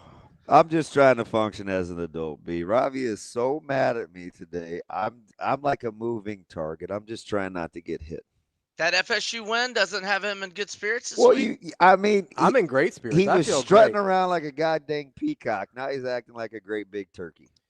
Well, listen, I'm just a mean person. So it's not, Brian's never done anything to me, and yet every time I could take a shot at Florida, I do. And I don't even dislike Florida basketball. I'll take those shots whenever I can. Also. Hey, what Lagway finished? Like 16-19, like 13-16. Like he was playing 7-on-7 against the Little Sisters of the Poor. No, it was LA. It's a different L team. Oh, Long Island. Yeah, it wasn't Little Sisters. It was I didn't even know they played football in New York. That's incredible. Well, apparently Albany does. Well, we have at LSU, at Miami, Texas, and at Texas A&M for a 4-game. Yeah, that schedule is. And USF is maybe decent as I'm well. not hating on the Florida schedule. I'm just saying I'm not going to take victory. I'm not going to let people take victory laps on DJ Lagway after game one. I don't know if USF. I don't know. Is everybody going to tackle like Boise? Holy smokes, that was pretty civvy against USF. They couldn't get anybody to the ground. And they had 2 turnovers in the red zone and got stopped on downs. That sounds like a guy that may have had Boise. Twice. No. I didn't have any action on it, actually. I didn't have action. Actually, in my contest where you have to pick certain games, I did pick USF, but no money on it. There we go. Just a humble brag. Like I did kind of just did Yeah, USF, I just no had big that. deal. But I do have to ask before we get to real picks where we're going to put our hard-earned $4 on it. Survivor pick in the NFL this week. What say you, B? Well, my Survivor contest is not 1,000 an entry like Circa Millions. It's 20 an entry, but yet there's like 25K in the pot. So I got 12 entries. Yeah, listen, it's like these entries are like, short people need loving too, just like people, right. Like people. We need love too. It's a $240 investment to hopefully win like 25K. So I have my survival picks. Here we go. We got 4 on the Eagles, 4 on the Commanders, 3 on the Broncos, 1 on the Arizona Cardinals. Everybody likes the Commanders this week. I'm gonna tell you, Brian, be careful.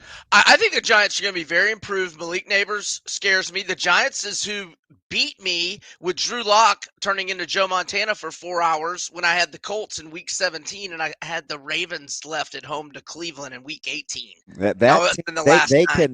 They have not protected the passer. I'm shocked at so many people taking the Commanders in their survivor pool. I know the Giants got a good front 4 defensively, but they don't have Jaden Daniels, and the Commanders do. That is that might be a factor. Could come into play.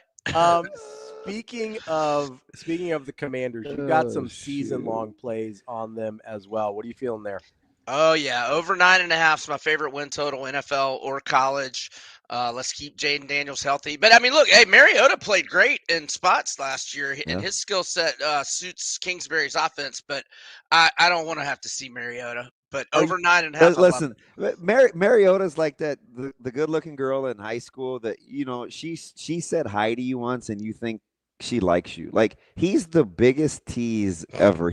Right. In small doses, he looks like Yeah. $1,000,000. Then you watch it play out, and you're like, I can't believe I fell for that again. Right. Right. Well, I had him for the Falcons most of a year, so I know, but I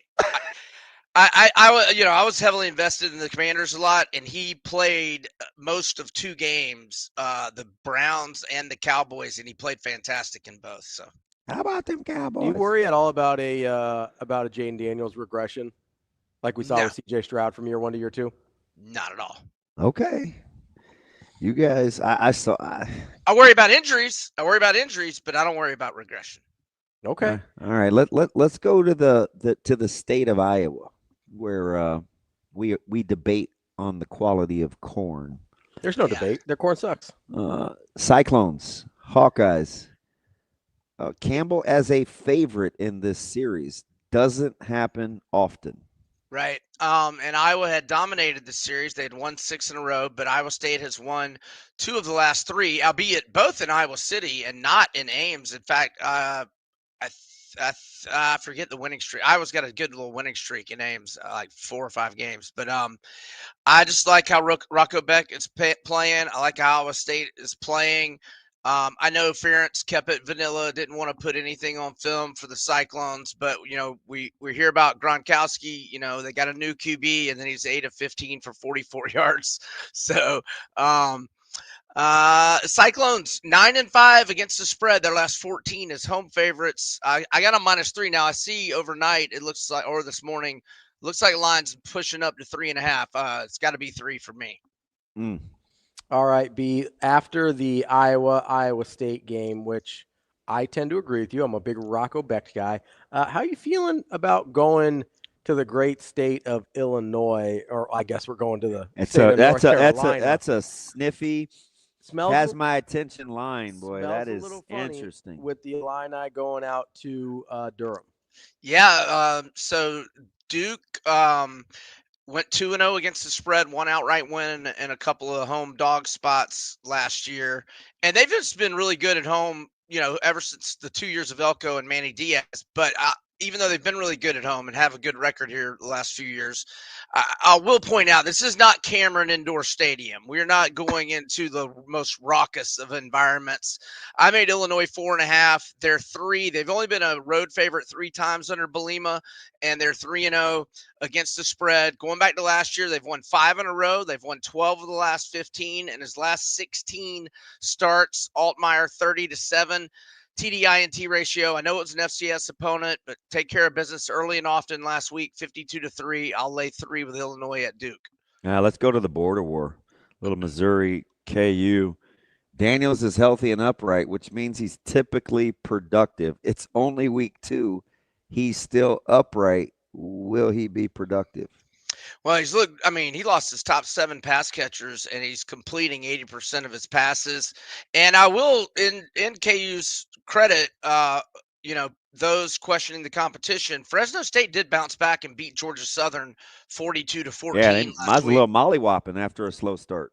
Yeah, and I'm not involved, but I'll just point out Georgia Southern stayed out west this week. They trained in Oxnard, where the Cowboys training camp is, before their game against USC. Not involved, just throwing out a nugget there. Ferocious Fernando Vargas and Oscar De La Hoya, also a famous training site out in Oxnard for boxers. Okay, yeah. And so anyway, my big question with Missouri was Bo Prabula, their quarterback. He looked great last week, albeit against FCS competition, but 23 of 28, 283, 2 tutties, no picks, and 2 rushing touchdowns and 65 rushing yards on 10 attempts.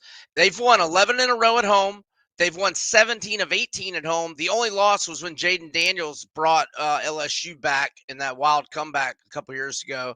But that doesn't matter. We got to win by 7. But they have, during the 11-game home winning streak, they've won 7 by 7 or more. And although Jalen Daniels is playing well, I made Missouri 10, and I'm going to lay the 6.5 at some books. As long as it's 7 or less, I like Mizzou. All right, I get the whole enter the Sandman in Blacksburg, but they got a quarterback that can't throw it in the ocean. And Pavia and the Modelo drinking family will be invading Blacksburg. What say you about Vandy? I believe still catching, but just 1. Right. So since Diego Pavia arrived, Vandy's 8-6 straight up, 10-4 against the spread. As underdogs, 8-2 against the spread with 5 outright wins. As road underdogs, 4-0 against the spread with 2 outright wins at Auburn, at Kentucky. Like you said, it's Blacksburg at night.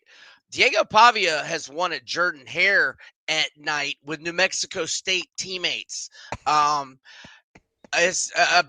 better. I made him -3. And the line tells us it's going to be a close game. Under Brent Pry, the Hokies are 1-12 straight up in 13 one-possession games. Throughout his tenure, they're 16-22 straight up, 18-20 against the spread.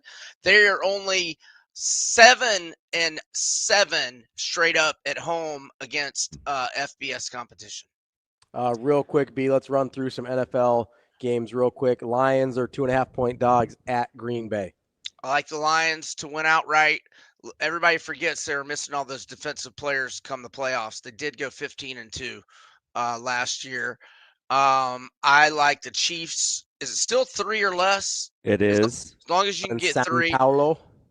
I like Jalen Hurts anytime touchdown tonight. I like the Commanders and Eagles either in a teaser or money line parlay, depending on whichever is the best odds, etc.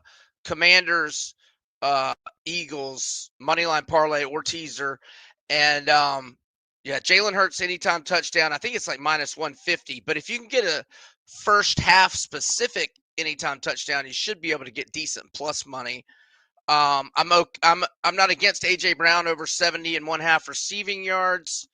I might end up doing the Bengals Browns over just because the Bengals are going to be great on offense and horrible on defense. I don't know about Browns offense, but and I think that's about it. I did the Lions +160 to win the NFC North. I did the Texans, I think like +110 to win the AFC South. What else? Oh, Chiefs over 10.5, 11 or 11.5 wins. It's various odds, whatever floats your boat. Interesting, because B, before we let you out of here, if you were ever watching my Ring camera, you'd think I had ghosts for as many times as I threw myself down the stairs this last week over contemplating taking somebody other than the Chiefs to win the West, right? A lot of self-harm. It doesn't feel right. But, man. You think of Denver or the Chargers? I get it. Go ahead. Eric, cue the jokes. You're going to ride the Chargers? I don't know who it is, but my hot take would be I don't know if the Chiefs win the West. Is that crazy? No, but I mean, if you're going to do it from a wagering standpoint, you have to specifically pick the Chargers or the Broncos. I like the Chargers. Okay. I like the Chargers this year too. But I'm afraid because they're, again, it's like Lucy and Charlie Brown, and inevitably somebody's going to pull the ball out from me, and I'm going to kick and miss. No, I just keep throwing myself down the stairs. I think it's going to be 3 playoff teams from the AFC West again. So that's gutsy. Your point's not off. Your point's not off at all. I think the Slater injury is bad for the Chargers. That's what gave me pause. Because Right. I know Denver will get plenty of stops. They will be miserable on everybody else in that division. Yeah. It's a tough division. There's no doubt. I'm not gonna downplay your thought process there. But you like them to get 10.5 wins though, B. I know. Like, how dare they imply that they're not gonna win 11 or 12? I know. All the hand wringing last year. What did they end up with? 15. Right, and I mean I know it's all the close games, but when you have the best quarterback, he has the ball. He has the ball in a one possession game. Less than 2 minutes. I would imagine he's pretty dialed. Oh, that ass beating they took has got them pretty ready to go. 11-6 isn't crazy. Like that's not a crazy record. So, but my especially thing is for how good their defense is. So, Brian, and I know you don't subscribe to this. It's too low of a total. I know. See, Damon, when he sees the number when it's too low, he says, "Well, that's too easy." So he's got to go contrarian. It's just too 10. How can the Chiefs not win 11 games? This exactly. Is like when over, baby, over. When I hear Breeze like, give me the free money. When I hear horses, when I hear hooves, I think horses. You think zebras? Like that's see. That's why I can't see. That's why Paul Bunyan is pissing me off this morning. Be like, he just can't play nice with other people. Is that what? That's cute. Here's That's the thing. that's really Sometimes cute. it's zebras, though. Hey, I'll give you one game I haven't played yet, but I'm still thinking about. Tulane -10 at South Alabama. Haven't played it yet, but it's on the radar. I don't Well, know. Tulane might still be pissy about what uniforms they get to wear, so maybe they'll be inspired. I didn't follow that one, but Well, tell me later. Northwestern they wouldn't give in to the uniform change for the Katrina Memoriam. Oh, I got you. Okay. Mm. All right, That's gentlemen. That's our guy, Brian Edwards. Major Wager. Appreciate you, B. Thanks, Y'all B. have a good weekend. See you. We will talk to Michael Bruntz coming up next here on Hurrdat Sports Live. At Centris Federal Credit Union, we understand that the journey of building your own business typically starts with modest beginnings. With a little help from our team of experts and small business loan offerings, you can take your vision and transform it into a more concrete reality. Centris Federal Credit Union. We are where you are.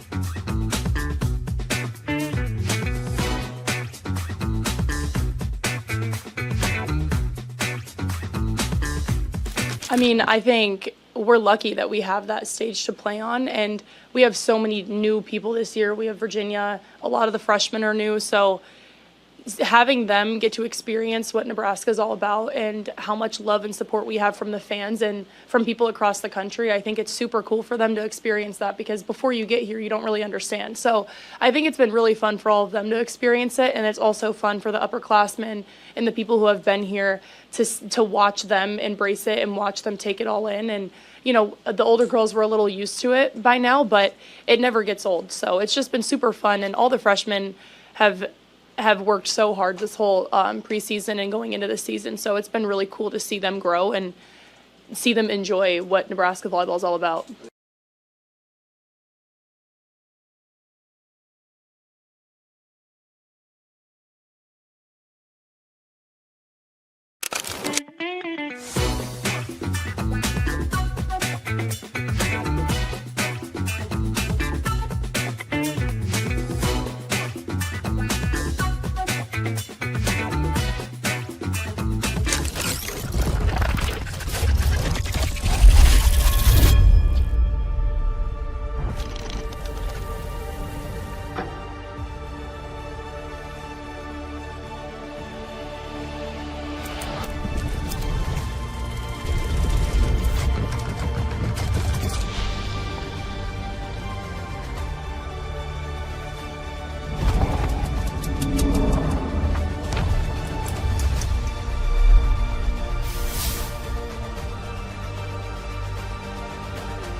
No, I mean, I have a lot of belief in myself and this staff here and the protocol they put me on to like get me back, the rehab and all that. I've been through it my freshman year. We have all these brand new facilities, so I think I told my dad, I was like, there's no other place in the country that I'd want to be hurt than here with this staff and with these, resources that we have. So it never really crossed my mind that I couldn't get back. I mean, we never really had that conversation. It was more just kind of competition all the way up until the game. And, Tyler's really pushed me. And I feel like my game and his game have both developed so much over fall camp and with our competition. And it just continues to get better. Both of us, we talk about picking one thing to improve on each day and run and pass. And I feel like we both kind of had some of the things that were similar that we wanted to improve on, whether it's pad level, elbows in, punch timing. And, just watching film together, we really both matured a lot together. And I just feel like it's been a great journey.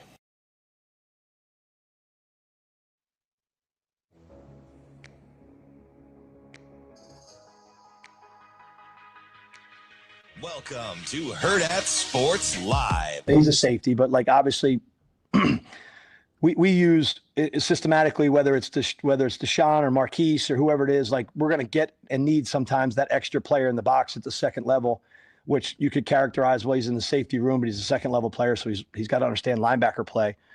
You know, I think that, each one of those guys, obviously, Javen made a huge play on the screen right before half. And then Vincent Shavers made a game-changing play that set up a touchdown, gave our offense a short field, and our offense turned it into 7 points. That's a huge play before the half that, as we talk about winning the middle eight all the time, though, so we got to stop in 2 minutes, and our offense got the ball back to start the half. So I think those two guys, in terms of the plays that they made, the run game fits, and the consistency in the run game just needs to keep coming. But, obviously there's two winning plays in that regard.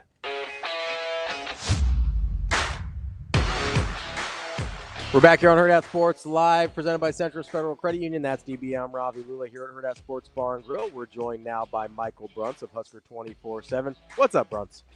How's it going? Well, that was very subdued. I don't know, Bruntz. How's it going?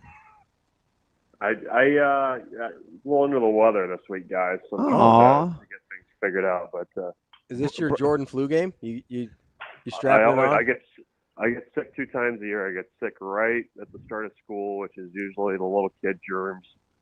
Gets in the nooks and crannies and gets me. And then usually in like February or March, I get hit. So we're in the middle of phase 1 right here. Are you sure it wasn't from what I labeled the Bruntzian pregame plate that you had at Arrowhead? It's unrelated to that. So that was. See, Bruntz, let me give context here, because DB is just trying to convince everyone that his food habits aren't what make him sick. He just described to me, and he didn't say tree of trust, so I can say this on the air. Wow. He just described to me how he made ribs on Labor Day, so that's Monday. Okay. He left them in the oven through. They were wrapped. That does not in a matter. foil tray and foil. That is not a factor here. He left them in the oven through yesterday, ate some directly out of the oven last night, and then put them in the fridge after he ate some last night. They were in there. So he's trying to convince everybody that, like, oh, it's not those habits. It's whatever you ate fresh at Arrowhead that made you sick a week later. It's not the food poisoning, the self food poisoning that you likely get. I try. It's like money, right? Like I try not to be in your pockets, but with all the assortments out there, and you have like potato salad, some green beans, and another salad, I'm like, oh, like I feel bad. Like I want you to have more nourishment, but you're a grown up, so I assume you're okay and you eat what you want. But I did want to like rub your back and tell you it's going to be okay. You're a grown up and you're certainly not okay. What was the it was the themed plate setup, right? Yeah, I'm like, how is that fun? You know what I mean? Well, I mean, I like a good potato salad. It's calories, Damon. It's not fun. There's no fun there. It's just all calories. So you eat for sustenance, not for taste? No, that's not true. Well, it's a different. No. Hot Danger says meat isn't the only form of nourishment, Damon. Yeah, there are nutrients in other foods. There are? Yes, a lot of them. I made fun of BC's green beans too, man. So I just need it's a me problem. Yeah. No, it's fine. I occasionally enjoy the taste of food. So I eat for not just calories, but it's press box is a little bit dicey sometimes with what's up there. So how much candy did you eat from that dispensary? Oh, I just like ran through the Reese's Pieces like it was like I love 2014 Nebraska, Wisconsin. I was just end rounding on those Reese's Pieces. Could you believe they just left that to your guys' free will? I mean, it was like being in like Mr. Candy or somewhere. Did you see the tube of gummy bears though? Yeah, Did you like that one? That's his weakness. Bruntz. So I wasn't coming out there to say hi. I was coming out there to eyeball the gummy bears and see how many times I could bypass it without getting any. I'm the only guy in that booth that left at least 6 times, and 5 of them were to just eyeball the gummy bears. Just to look at gummy bears? Yes. But did you see him like by like the second quarter when everybody had been like spinning the little dial? It's like a gumball machine, a great big long cylindrical tube. Same as the cereal, They got right? stuck though. It was like a big like tube of like gummy bears that weren't going anywhere, and finally I saw they just gave up and like put a spoon in there, so people were like just digging them out like a bear with like a honey, like just getting in there. So just getting in there with a big paw. So Bruntz, you get this because you know me. Like everything is gamification. Like I need to make it a competitive thing. So after like the 3rd eyeball, right? I'm like, do I, don't I? You've done so well, right? A year. And I thought, you know what? I don't like room temperature gummy bears anyway. I'm not going to eat them because they're not in a fridge. I like them. Are you that? He loves gummy bears. He loves gummy bears. But is it one of those things where like you pull the pin, you're just gone, like So you're just done for the day? yes. For some people, it's meth or opioids or crack. For me, it's gummy bears. It's gummy. Like, you remember- Bruntz, if you turn me over to my own devices, I could easily run through a 5-pound bag of gummy bears in a day. You remember you remember the end of Dodgeball? Yeah, yeah. That's kind of that's the vibes that we're going here. So I made it a deal where I convinced myself that I would not like the way that they tasted. Like if the dam breaks, we're all in trouble.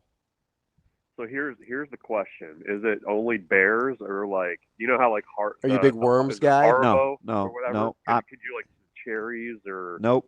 Whatever? So yes to the gummy strawberries, the kind without the sugar. They just look like the gummy strawberries, and the bears. Everything else I can take or leave. Wow. I know. It's very particular. I know. I'm gonna bring you like a 10-pound bag and bring it in the booth on Saturday and see how long it lasts. So the 4th time, I don't even know how we got. You got to put them in. So like the 4th time after I told myself they weren't refrigerated, so I wouldn't like them. I went to the whole, they'd probably get stuck and it's too hard with my microphone. Like I'm not doing. Like I made every reason up in my head not to do it. By like the 6th trip, you're like talking for the gummy bears. Like, no, David. No, I went to. Those gummy bears have families. No, that's a little much. See, I thought we were in the You didn't say it. It doesn't count.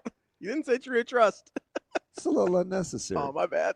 No, Bruntz. I eventually went to chewing ice. That was my. No, that's good. I wish I had your strength with the Reese's Pieces. I was. You just need to be a competitive jerk like me. Todd brings up the candied orange slices with the sugar on them. Oh, I'll mess those up. That was my dad's jam. I will mess those up. Or the peach rings. Oh, I love a peach ring. So Bruntz, you gotta manage a message board. Short of Schaefer killing me the other day over running backs, what was the biggest takeaway on the message board that you felt like your folks were up in arms at, where you wondered, did we watch the same game?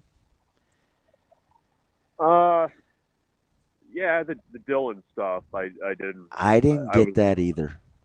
That was, I think the running back stuff was probably fair. Riding with your cohort, it's fine. I think the defensive line. I mean, I think that got a little bit, or the front 7 at least. That got a lot of consternation or some questions. I don't know. I guess I didn't.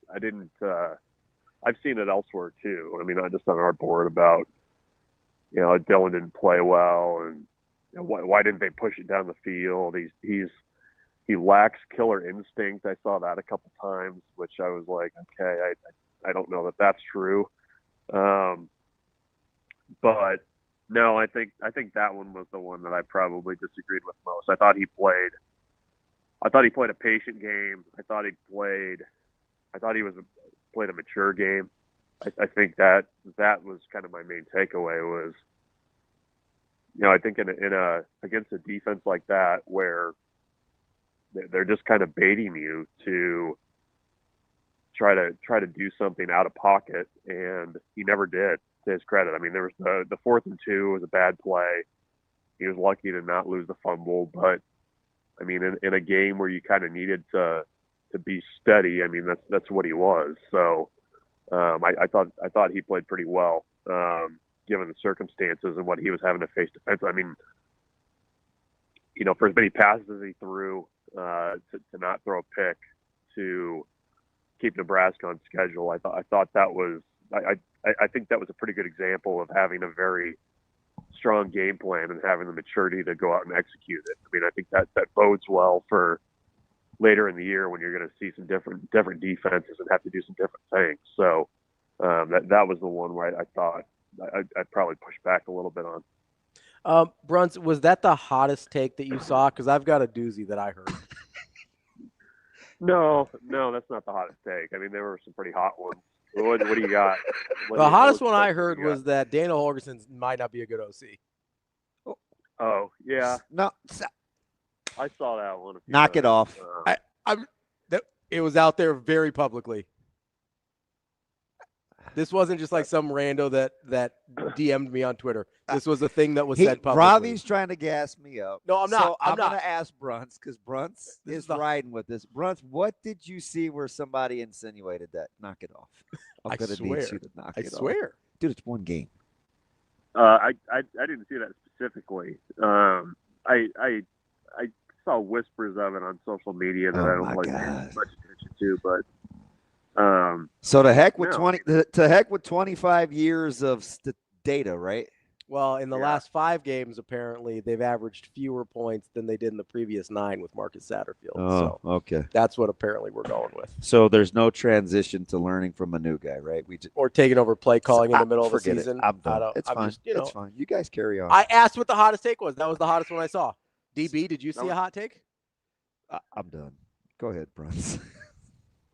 I'm telling you, people can make you dumber. That's a pretty good one in terms of the hot. That one's scalding. Yeah, I don't. I mean, do I need to address? I don't feel like I need No, to I was just curious if you heard one Okay. as hot or hotter than that. I don't think it needs addressed because I think it's idiotic. That was pretty good. I'm afraid to say that the Chiefs won't win the West, which makes way more sense rationally than Holgorsen isn't a good OC. Here's the hot take. You ready? Yeah. For the AFC West hot take. That a team in that division could win 11 games and finish third. Oh, I could probably rock with that. So then you and B. Edwards could be right. I could kind of rock with that. I just don't know how the Chiefs have a season win total of 10.5. I mean, they're Kansas flipping City. The window's closing. Their defense is one of those. They have Donovan. They have Dylan Raiola at quarterback. Like, how can they? Like, do we not know that? So the defense is still really good, right? I didn't miss something. Like the defense is still probably gonna be really good. Does Nebraska not have Mahomes at quarterback, Bruntz? How are we having these discussions about Nebraska offensively? Are the Chiefs even the best defense in that division? No, they aren't. They aren't. Not, are they? Are they still? They reside. That team resides in Colorado. I understand that, but could they be the second best defense in their division and still be a top 5 defense in the AFC? In the AFC, yeah. Yes. Right. Yeah. So Yes. that's what still a really good defense, and Patrick Mahomes exists, right? Now Patrick Mahomes still exists. Yes. Andy Reid's still their head coach. Hey, Bruntz, I need you to be unbiased. I need you to be objective. They went 15-2 and played in the Super Bowl last year, right? Yes. I didn't miss like. But Well, they don't have to. They don't have to play Philly in the division, so I think they're okay. He's been a prick all morning. Bruntz, don't mind him. It's 38 years, DB. 38 years. It's a lot of gas for a team that's on its last leg. Right. All right, I just want to stick with the sarcasm theme. It feels like this. We did this with Brady for like 12 years. Now, full disclosure, Bruntz, I think your cohort did want to put his hands around my throat over the running back talk this week. But I do want to ask you something. How do you guys assess depth versus bodies if we haven't seen guys play yet? Like, what's the line of demarcation for you when you talk about actual depth versus capable bodies? Depth and capable bodies are kind of the same thing. Okay. And I haven't seen it. I mean, I've seen fewer than 10 snaps of whatever the running backs behind Emmett Johnson look like. I don't know. I mean, yes, there's the hot hand thing. It also feels like if you had a back that you felt comfortable with in there, not in very specific situations, that you would have done that at some point by now. Why do you think Coach Rule made it a point to bring up running backs like 3 different times, even though only one of them was really a running backs question? I don't know. I mean, he's been very resolute. That's interesting, isn't it? Because I really don't know. I'm just trying to get a different perspective. Like the one question was about like efficiency versus the scheme, and somehow he wove in running backs. I don't know, but I think we need to see it. Like that's fine to, like, he's been resolute since January that the running back picture is going to be okay there, and that they've got guys that can do it. Like I've seen Mekhi Nelson look very good in a practice setting multiple times. Unfortunately, you don't win. You don't get wins for that, and I mean, you need to see something over these next 2 games, right? Because like this would be the time that if guys are in the mix or kind of on the cusp of getting in there in a more consistent fashion, that you would see it. So I get it. I mean, it would have been nice to see Mosey or Nelson a little bit more in the opener. We haven't seen them yet, so it's kind of hard to judge where they're truly at when the lights are on.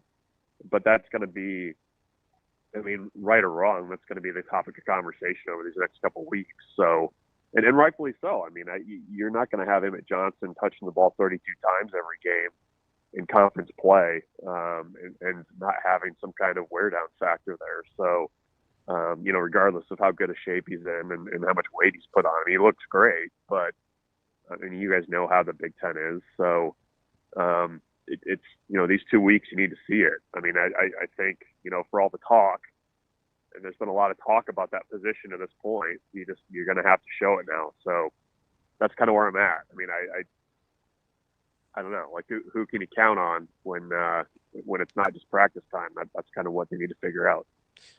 Bruntz, is there anything that can happen to the positive over the next 2 games that would change how you feel about Nebraska? Because I assume, I'm not going to ask about negatives, because I assume if there's a 7-point game in the second half or something, we'll all think everyone's dying. But is there anything to the positive that you're like, hey, if I see this, I would actually either be encouraged or might change my mind a little bit of how I feel about something? Yeah, I mean, I think if you see some of the depth at running back, get in there and do some things, I think you would at least feel reasonably okay. You're probably going to get the caveat of, well, you're doing it against Akron and Houston Christian, but at the same time, you've at least seen it, right? Like, I'm sure those guys will get a little bit of confidence from that as well. So that's positive. Well, just game reps, right? I mean, maybe I bristle up at this because I needed a game against North Texas in '93. Yeah. You know what I mean? Like I'm just trying to figure out why I get so pissy over this. Because you don't really know you have depth until you see them play. We didn't really know how good Aaron Green was until he left and went to sometimes you just don't know. Like Brandon Jackson should have been playing more. Correll Buckhalter should have been playing more. Like sometimes coaches got to be like, hey man, get your ass in the game. Yeah, like because otherwise you wouldn't know. You know what I mean? Yeah, like was Correll Buckhalter not good at Nebraska and he just figured out how to be good in the NFL, or was he good the whole time and we just didn't see it? No. Brandon Jackson was a 3rd-round draft pick. We played him 1 year. the running back spot's a little bit probably different than when you played the situation too, though, right? Like, is it depth wise? So are you guys really saying, like, if you didn't see Clinton go for like 2 bills against Arizona State, you knew he was good? What I'm saying is that I'd like to see more than like a few snaps. Oh. And like I also would Reasonable. like to see It's his delivery. It's very Bruntzian. I think also though, like, yeah, like you need to see it in a game. I think the guy probably needs to do it in a game. But I mean, I think you also it felt like on Saturday, and I mean we had talked about this on our podcast that it was gonna be a heavy Emmett Johnson game no matter what. But even the small doses of what we saw, you need to see a little bit more there. So I mean that's what the next 2 games are for. I mean that's why that Cincinnati game was really important, because now you have a runway with a win under your belt to go in and hopefully get some of those guys some work. Same with the defensive line. Same with some of the young guys at linebacker. So yeah, I don't know. I mean, I just I think the next 2 games are going to be very telling, I think, about what's actually there. Well, Godspeed to your message board with all the hot takes until we play a quote unquote quality opponent, because it bugs me to no end, Bruntz, and I get it. I'm no fun, and nobody would invite me to their parties because I would bring 4-day-old meat. But that's true. Yeah, we don't want your bad ribs at our party. I'm sure they were good at some point, but not anymore. Okay, you two, knock it off. let's not get carried away here. But Bruntz, so this is where Nebraska's got to really lock it up, man, and focus on them, though, because they clearly need to get better, because the narrative in the offseason was, hey, they're inexperienced, they need reps. We know that this team could get better from series to series, especially on defense. We had all these nice flowery things to say. Then the game actually plays, and we got all these hot takes like it's final. So for me, if I'm watching guys try to get better, they got to really just lock in and get better over these next couple of weeks and not worry about what the outside noise is based on who they're playing, right? Because if they don't play well, there's going to be a narrative. If they do play well, there's going to be a narrative. So really, what difference does it make, right? Like, just do you. Yeah, I mean, that would be the hope, right? Like that guys aren't focused about what's being said out here. Yeah, I mean, in some ways, the 2 scenarios you just laid out, there's probably one scenario that's a little bit of a worse narrative than not. I mean, the not playing well against an opponent that's, a little bit less than is probably worse. But I don't know. I mean, we going into that Cincinnati game and said, like, you just had to get that one. And Matt Rule even said it was a must win. He said this week. He in an aside, and what was probably an honest moment, said that was a must win game for them, and it was. I mean, the trajectory of improvement from game 1 to game 2 changes a ton, I think, with a win versus a loss. And I think with, what you have now in front of you, yeah, I mean, you just go out there, you fix the things that, that didn't look good on Thursday. Even on special teams, maybe you get a few more big plays that you were looking for. And you just kind of keep building wins and trying to figure out who can help you. I mean, there's the youth at certain spots is definitely a thing. And I don't know. I mean, I don't think this is a hot take, and I'm not talking running backs here, but I think that there's some spots where they could certainly benefit from a young guy stepping up over the next two games here and showing that they're ready. I mean, in some ways, it's kind of like the Mekhi Bear thing from a couple of years ago, where a guy kind of comes off the milk carton, shows up and shows he's ready for a bigger role. And, I think that's there's a couple guys on the roster that I could say that would maybe fit that. I mean, is Dawson Merritt ready for a bigger role in that linebacker rotation? I don't know. Maybe over the next 2 games he shows he is. So somebody like that. That's the opportunity they have over these next 2 games. All right, Bruntz, I want you to get some selenium, some protein, maybe some zinc, a little iron, fat, all benefits of dietary enhancements that come from good quality protein. I hope you feel better, Bruntz. You know you can get those other places too, right? Yeah, I don't need details. Okay, and- all right. and Let's check it. facts. I was Let's- checking. Let's not do that. Bruntz, I hope you have a great rest of your week. Hey, Yes. thank you. I appreciate. Bruntz, I hope you feel better. You're still funny. I'm gonna bring in. I'm getting the gummy bears. I'm going to Costco today. Just wave them in front of my face and see what I can No, do from a competitive standpoint. I'm going to sit it on the chair. You get there so early though. I was legitimately worried for you, Damon. I Like know, when you told me how early you got there, you didn't eat. Hadn't slept. It was probably good you didn't have those gummy bears. Bruntz, that day was such a struggle. You know, on like my second or third walk by of you guys, when there's only like 4 of you over there along that row, like I'm probably on the struggle bus. Yeah, no, you were fine. You kind of came over and slumped down in the chair next to me, and you were all sorts of in trouble. It's needed a friend, Brunson. It's needed a friend. Yeah. I appreciate you. Yeah. All right. See you guys. See you, buddy. Bruntz, we'll talk to you later. It's Michael Bruntz from Husker 24/7. We didn't have to share that. There's literally What? like him, BC. Yeah. Then way down in the corner, about 17 more seats is Wash It. And that's it? That's it. And that's it? It's early, and I'm like, well, it was like Drake. Give me a hug. I know. Everybody's looking at me like, dude, go sit your ass down somewhere. It was 2:00. Drake. God. I gotta text Bruntz. I'll tell him make sure to refrigerate the gummy bears to actually really test you, because that's where the competitive stamina comes in. Is refrigerated gummy bears. It's tough out here. I mean, if they're room temperature, we already know you can talk yourself out of that. I'm telling you, man, the mind is a powerful thing. But the refrigerated gummy bears, crack. Is it Gummy more bears. powerful than botulism? We'll find out. It's Next overrated. on Hurrdat Sports Live.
My role is to read the defense, and if it allows, to push the ball down the field, and if not, get the ball in play and let my guys do catch and run. They do that very well. So, like he always says, routine plays, and routine plays lead to X plays, and X plays lead to first down, and first downs lead to touchdown. So that's kind of how it rolls.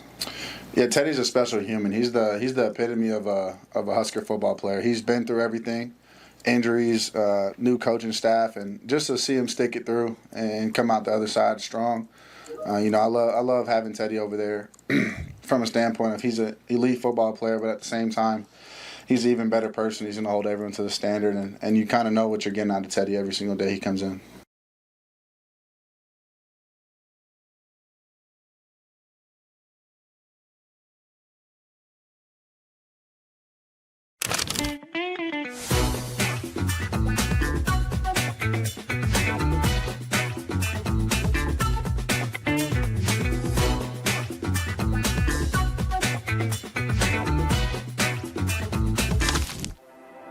At Centrist Federal Credit Union, we have the tools and resources to help our members fulfill their financial goals. With a focus on building a stronger community for the next generation of leaders.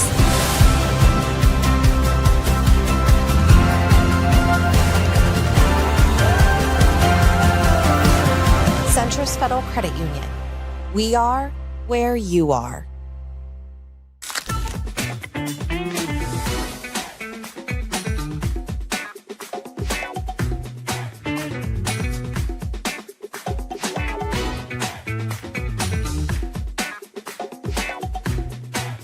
Yeah, that's something we talked about like right before practice yesterday. I mean, San Diego is a team that was in the Final Four a few years ago. It's a phenomenal program, like always top 50. So I think it's easy to look ahead to USC. But we're playing 3 undefeated teams this weekend who all look really good on film. I haven't even watched USC yet. I mean, we are all in on San Diego right now. We've kind of started watching more of UC Santa Barbara. I think all 3 teams this weekend go lightning fast, bring different challenges to us in that way. But I think San Diego specifically have brought in some really talented players. They have an outside who's at 5 kills a set right now, and they played great this past weekend. They beat Marquette in 5. So I think that also, Marquette's obviously a team that our team knows how good they are.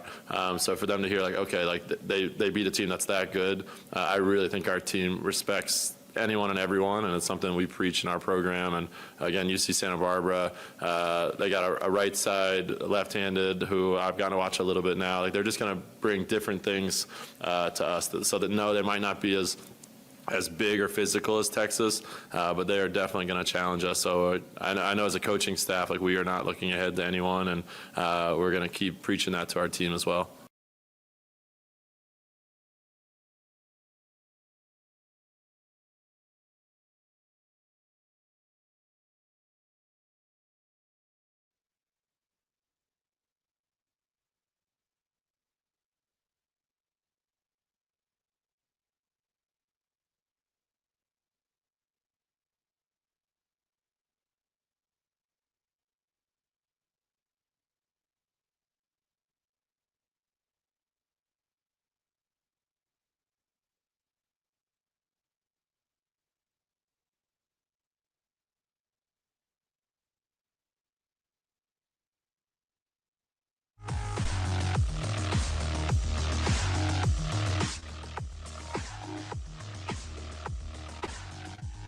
You're listening to Hurrdat Sports Live.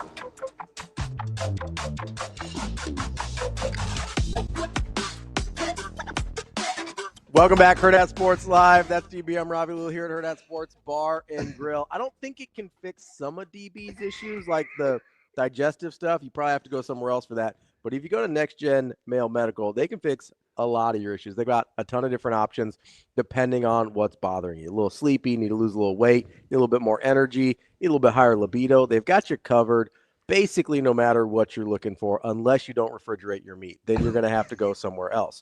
But if you've got normal people problems. Hey, Next Gen, what's the issue? I don't know, man. My meat isn't cold. Refrigerators. We can't help you. Like, that's not for us. But need a little more energy, try to lose a little weight, whatever you need there, give them a call, 402-614-9700. Set up an appointment. They are cool as the other side of the pillow. Got to hang out with them a little bit last week, talk to them. They are great people over there. They will take good care of you. Tell them that we sent you over here from Hurrdat Sports Live. DB still got to make his appointment. How long did it take you? Oh, I was in and out. It was quick. God, I almost just used a frame of reference. It would probably get me in big trouble. That did not answer my question. Let me help you out a little bit. I think it was about a half hour. Okay. So pretty quick. They did the blood test. They came in, talked to me. Quick as just farting a skillet, as Mike Eckler would say.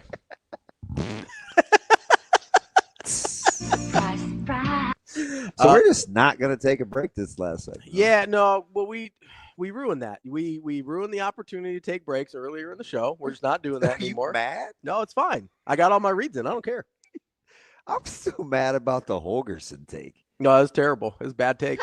You're mad. My favorite part, too, is they're like, I'm not saying he's bad, but keep it a buck here. Because I am going to keep my composure regardless. Mm-hmm. Are you being serious? Or are you just trying to? No, this is a thing that was said publicly. Okay. It was not just somebody trolling me on Twitter. This is a thing that was said publicly. All right. I'll send it to you. It's fine. And it's fine. It's the thing that I particularly. So, do you know what I hate? Yeah. I'm not gonna. This No, is let's do it. This Let's is do the it. internal struggle. Don't Roll do it. it. Do it. Don't Do do it. it. Let's do it. This is the thing that I hate. What's that? If you're going to have these takes, Mm-hmm. can we at least just agree on what we're actually seeing? Okay. Okay. So like it needs some context. Like being an offensive coordinator schematically versus the execution can be two separate things, right? If you score a touchdown and you don't jump off sides, or if you have a different level of execution when you have a jet sweep and a guy makes a block on the perimeter, or you have a 4th and 2 and a guy plays catch, that is not Holgerson's fault. No, stop. I get pissed. No, let me give you 3 examples. Then we get this whole getting vertical in the passing and we got to take those are like I don't know how else to say this, but you don't know what you're watching. So if you don't know what you're watching, then don't say it. Just say, hey, listen, in my opinion, or something else. Like, don't paint the narrative that something should happen if you don't know why it's not. I don't think that's too much to ask. I'm not trying to gatekeep the sport, but damn it, man, if you're going to have these coaching hot takes, then look at it as a coach. Otherwise, just preface it as a fart in the wind, my opinion kind of thing. Because to even or just be what like, are we? Be like, as a fan, it's frustrating. It makes my eyes water. Say, as a fan, it's frustrating not to be able to stretch the field a little bit, right? And like, if you're offended that you're hearing this, there's 1,000% chance I'm talking about you. Like, I don't know what else to tell you. Let me give you 3 plays. Like, can't you just see what's going on and say you're not going to get vertical? They are not going to let you get vertical in the passing game. They would have had to make a you'd huge have mistake. to force something. They would have had to either make a huge mistake or you'd have to force Dude, something. it's the second series. And then we'd have I said, hey, and I could be wrong, but at that you could see what Cincinnati was doing. And I said to Kyle, you know what, bud?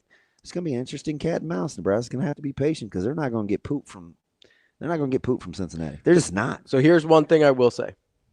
This is in no way hurt my heart defending anything. I will say on the TV broadcast, it wasn't until I can't remember when in the game, but for a long time you couldn't see what Cincinnati was doing on the back end. Can you say I'm not sure, or yes, maybe? Hey, I'm not sure why they're not to be trying resolute. It's like it's just weird. Totally fair. And at this point, almost a week later, right, to still have those kind of takes is pretty rough. Here's the thing I'll ask you about. What? I'm just gonna ask real quick. So if 3 plays go differently, I'm gonna give you 3 plays. Okay. Sure. Let's say Elijah Pritchett doesn't go false start, or that they score from the 5 after he does, right? That's 4 more points. We're at 24. Okay, let's say Ja'Cory Barney is not tackled by a sneeze on his thigh. That's 7 more points. And let's say Isaiah Hunter keeps his feet on the 50-50 back shoulder ball. I mean, it wasn't really even a 50-50 about that, but like, let's say those 3 things happen. None of which have anything to do with Dana Holgorsen calling plays, right? No. Let's say those 3 things happen. Unless you want to get in the I don't even want to say nitpick after I figured out nitty gritty. What it meant. Yeah. Unless you want to get nitty gritty about the play calling after the 3 cracks at it. Yeah. Then yes. But let's just say I'm with you. Let's just say those 3 things happen differently, right? Which is not a stretch by any stretch of the imagination, right? Those are 3 very viable things that could have, and you could argue probably should have happened, right? Yeah. That's 18 more points. We're talking about 38-17. Is everybody cool? Yeah. At 38-17, let's even call it 34-17. That's not even an easy one. You want an easy one? What's that? The sweep to Mosey. Yeah, if Carter Nelson makes the block, that's a touchdown. Dude, he's ramming his head on the goalpost. Yeah. That's the one I sent you, right? The screenshot I sent you? Yeah. Was it the actual play or the screenshot? It was just a screenshot. I didn't send the video. I just sent a screenshot. Yeah, that's why it's not that's why I'm not connecting the two. But if Carter Nelson got leverage to the outside. And you got what you don't get to do to me is say, well, we don't want we don't watch it like, well, if you want to make those, like if you put it out there, then you leave yourself open to be criticized. Yeah. So then it does bring in like the knowledge points and like what you're willing to actually study before you make said hot takes. I don't know, man. It's just, that's incredible. We have our guest, by the way. You doing okay? Sweet baby Jesus. Do we need to take a little woosah moment before we get to our guest here? Thank the Lord. We're gonna preview a little Akron football here. It is obviously the week 2 game for Nebraska, and we've got the play-by-play voice of the Akron Zips, David Skoczen, joining us now. David, how are we doing this morning? Doing great. You can hear me, yes? Oh, Absolutely. yeah, I think the last time you couldn't hear me. So, but let me tell you, I can't wait. And I have the faith that someday we'll be in the position that you're in, that you won, and you guys are just agonizing over this team. Like you're coming off a win and just like, oh my God. I can't wait. God bless your levity, because we act like we're coming off these 9-10 win 11 bowl. Like, what is going on with what we're criticizing? Like at some point, let's get some wins. Like winning is hard, right, David? Like winning is hard. And in fairness, I do that not necessarily on a show all the time, but with the Guardians here, like they went to the ALCS last year, but they never. I mean, they have a bunch of dudes hitting like 210. And they're 500. A lot of corner outfielders, and you've given away your pitching. So yeah, we watch them every night, and sometimes you're like, God, how do they win that game? But you're sitting there doing exactly what you guys just did for the last 10 minutes. Oh, exactly. God, it's incredible. Yeah, you're not alone. Bless your heart. All right, so what do you think we're going to see here? We've talked to you a couple weeks ago, and then you watched the game play out with Wyoming, and does it confirm what you thought, or is it like, how do you compartmentalize what you thought going in versus what you saw against Wyoming? Well, our first conversation, and I talked to, somebody in Cheyenne last week, and and it was all Ben Finley. Ben Finley, that's our quarterback, right? And he's returning, and Akron hasn't had a guy come back after starting at quarterback every game the year before. It's been 7 or 8 years since that's happened. And ultimately, Ben Finley did not look good. Now, was there an offensive line issue? Maybe. He seemed to be under a lot of pressure. But, I mean, everybody from Wyoming was very nice, but they're coming off a 3-9, and frankly, they looked like it. But the Zips couldn't score against them. And it was 3-0 until 4:21 to go in the fourth quarter, right? Yeah. So, yeah, that changed for everybody following Akron, I think, our perspective on what to expect out of this season. So it's more the constants weren't what you thought they were, more than you need to limit the variables. Oh, that could be discouraging. Oh, yeah. Well,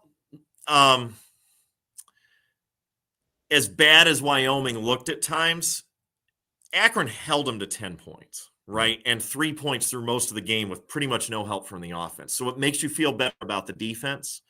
The other thing that I can take some comfort in is, we're coming off of winning 1 game and then 2 games and then 2 games and then 2 games, and last year 4. Right. So we've seen a lot of not winning. Mm-hmm. But even with that, we're in year 4 of Coach Joe Moorhead.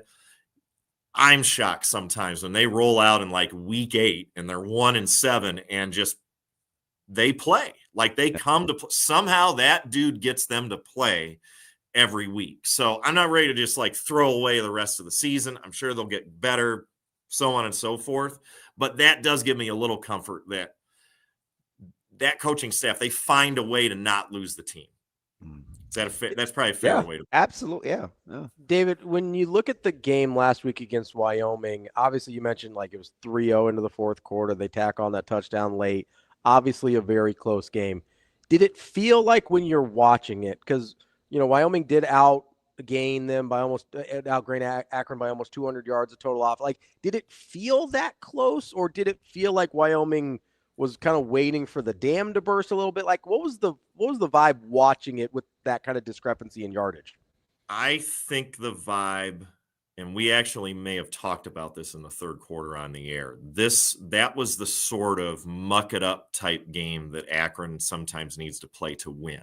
And I'll go back to the game before that, the last game of the season last year against Toledo, who again, I mean, they had votes in the AP poll before they lost to Kentucky this week, but like that's a good team in our conference, right?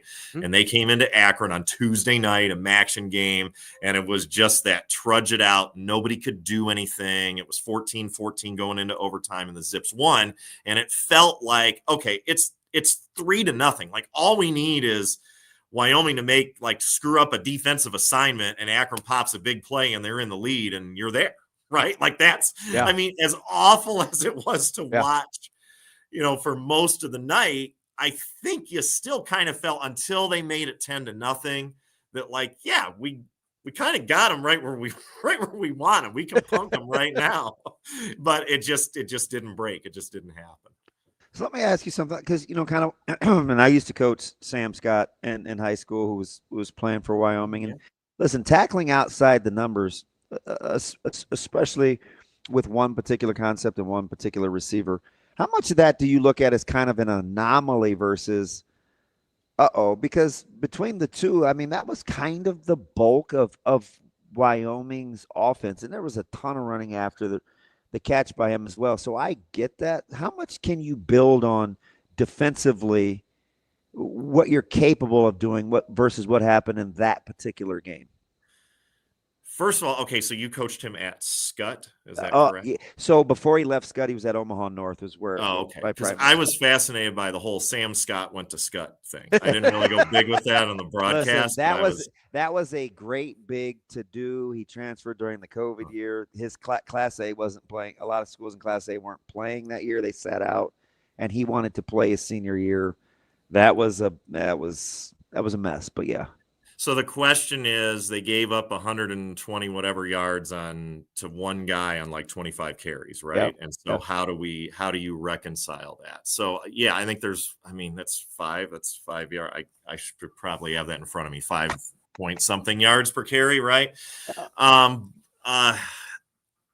I don't think that was a surprise. I think if there's been a weakness with the Zips defensively, it's been that sort of thing, right? Like teams can run on Akron. I'm not really answering your question that well, but if I am answering it, I'm saying I'm not surprised. And I don't know what the coaches do to say, hey, well, we did this and we contained him when he tried to run up the middle, because he didn't really do that much. Like, yeah, I don't know. I think that's one of those, hey, we need to do X, Y, and Z to get better so this doesn't happen again. How about Durr after the catch, like in the open field? Is that something, because obviously that was Wyoming's next best option, was to get him out in space. And Akron had a hard time getting him to the ground. Is that a thing that you think is going to be an issue? I think the bigger issue is why that allowed to happen, because they didn't get to the quarterback. Gotcha. Right. I think that's the bigger concern. And Akron is not again, I can go back over the years in recent history, and it's not like we've rolled up a bunch of turnovers and, done but usually you get a couple of sacks during a game, and they didn't, I think that's, and I'm saying this, and I'm not at all trying to disparage Wyoming. I guess if you're ranking the Mountain West is better than the MAC and all these different things, but Akron had trouble with that offensive line, which I don't think is regarded as one of the top lines in the Mountain West. Maybe I'm wrong. Maybe they'll go 10-2 this year or whatever. But I think the bigger concern is Akron was not forcing pressure on Wyoming's offense, and Wyoming's defense was able to put a lot of pressure on Ben Finley. It's the line play. David, if you had to look at something specific and say, hey, I thought Akron did this really well, and they might be able to replicate that throughout the season, what would that be? The resiliency of that defense. They did have some short yardage situations, and they did get a couple of fourth down stops. Like they played from wire to wire. Like even after Akron turned it over again, down 10-0 with like 3 minutes to go, they got the ball back. I think that's really, and that might be surprising again because of all the talk we had about the weapons on offense and blah, blah, blah. But like the defense is the cornerstone, I think, at least after one game of this for this team. How about handling the environment? 6:30 kick. Nebraska should be well and lathered up in that environment at Memorial Stadium. How about what you think, Coach Moorhead? He's played in some big venues. What do you think Lincoln represents in terms of how Akron looks at the opportunity? Moorhead was very vocal last year about not liking Akron's schedule. Okay. So they played at Ohio State, they played at Rutgers, they played at South Carolina, and then the FCS game was in the middle there somewhere. So you're 1-3 out of the box, right? And he was very vocal about, like, this is not the way to build a program, is just go and get smoked everywhere. Now, having said that, most of the guys on the team have been in that environment already, like 3 times last year, and this is the one this year. Okay, so it probably makes it a little bit different. Like, because next week is UAB, and then Duquesne comes. Like, this is the game this year for the Zips. And at practice yesterday, they're playing the music as loud as they can and all that sort of stuff. I mean, yeah, he knows how to prepare them for that, and I think a lot of that is maybe how they'll measure success is like the scripted plays at the beginning of the game. How well can they scheme to go out and try to do something early? I'm not making assumptions that things can get out of hand, but we're all look at different numbers and predictions and whatever. I don't know. I think does 34.5 seem right? Yeah, I mean, because you guys struggled. I really shouldn't talk about this, but like, you put up 20 points on Cincinnati. Oh, do tell. Okay. I mean, now let me tell you. So the one time I've been to Nebraska I've been to Nebraska, but to a game was the other time that Akron played there. I was actually a student, and 2 of my buddies went out there in 97, and it was a day. Do you know what else happened that day? In 97, aside from Joel Makovic, world significance. 97. August 30th, 97. Princess Diana died. Oh, wow. So the game was at noon or 11 a.m. or whatever your time, and we went out there, and I mean, it's what happened was expected to happen, right? I think it was 59-14.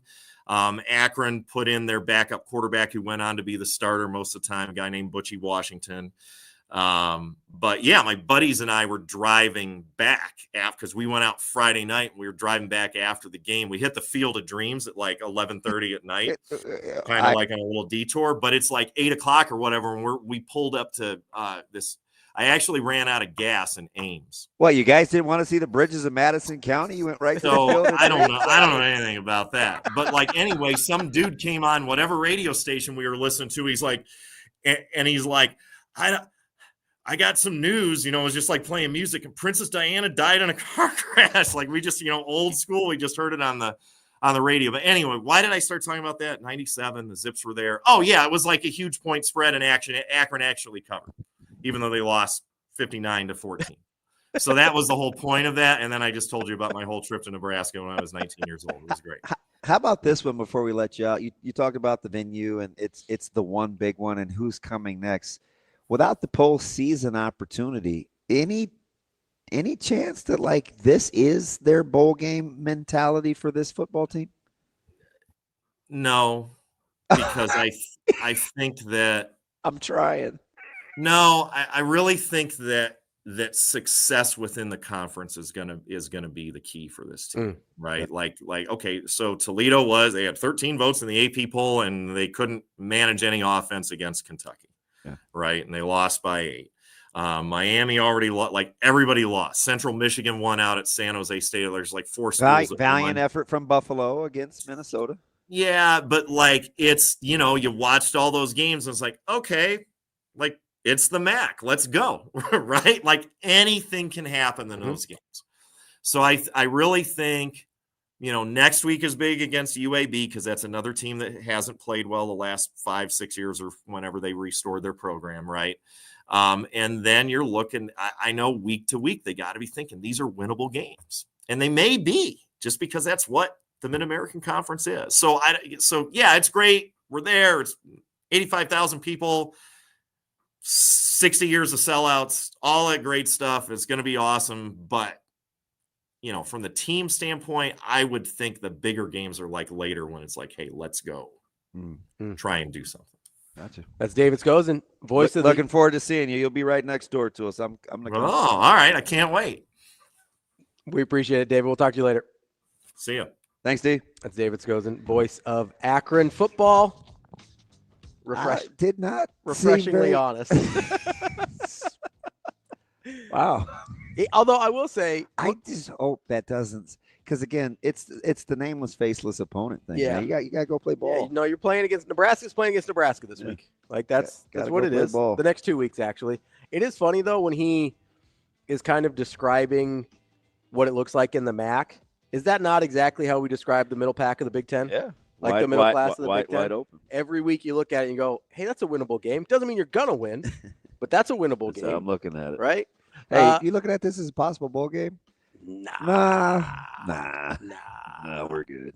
Well, listen, it's a bummer because I like Joe Moorhead. The fact that he can't find a way to get an offense going is bumming me out. Maybe he's one of those guys that'll be happy as an OC later. Did you see Durr after the catch? Yeah. Man. Yeah. Just probably tackle that guy. What'd he go? Like, was it 8 for like 200? I've got it up right 210 here. maybe? He went 8 for 190. 23-8 per. Seems like a lot. Pretty good. Oh, yeah. A lot of running after the catch. They still only scored 10 points. We only got we got 2 days. We're playing ball. Yeah. Tomorrow's Friday. I know. Friday show. It's the same thing I think about my meat. It's always, hey, we got 2 more days before I got to put this thing in the fridge. Is that right? It's not exactly the order. Ravi. If I found something in my oven from like 2-3 days ago, I'd just be like, see, well, you keep adding the extra day. The time matters. Okay. From 48 hours ago. Fair? Yeah. If I found something in a disposable tray wrapped in foil. That is not a factor here. If I found a meat product in my oven from 48 hours ago, that thing is gone. What do you think the temp is in the oven that hasn't been turned on? Room temp. Ovens only work when they're on, DB. That's like I don't want it warm anyway. It's like putting something in the microwave and being like, oh, it'll keep it warm. It's like, no, the microwave's not on. It's not a magic box. What are we talking about? Absolutely nothing. We'll be back tomorrow. It's Hurrdat Sports Live. See you. Have a good day. Love you.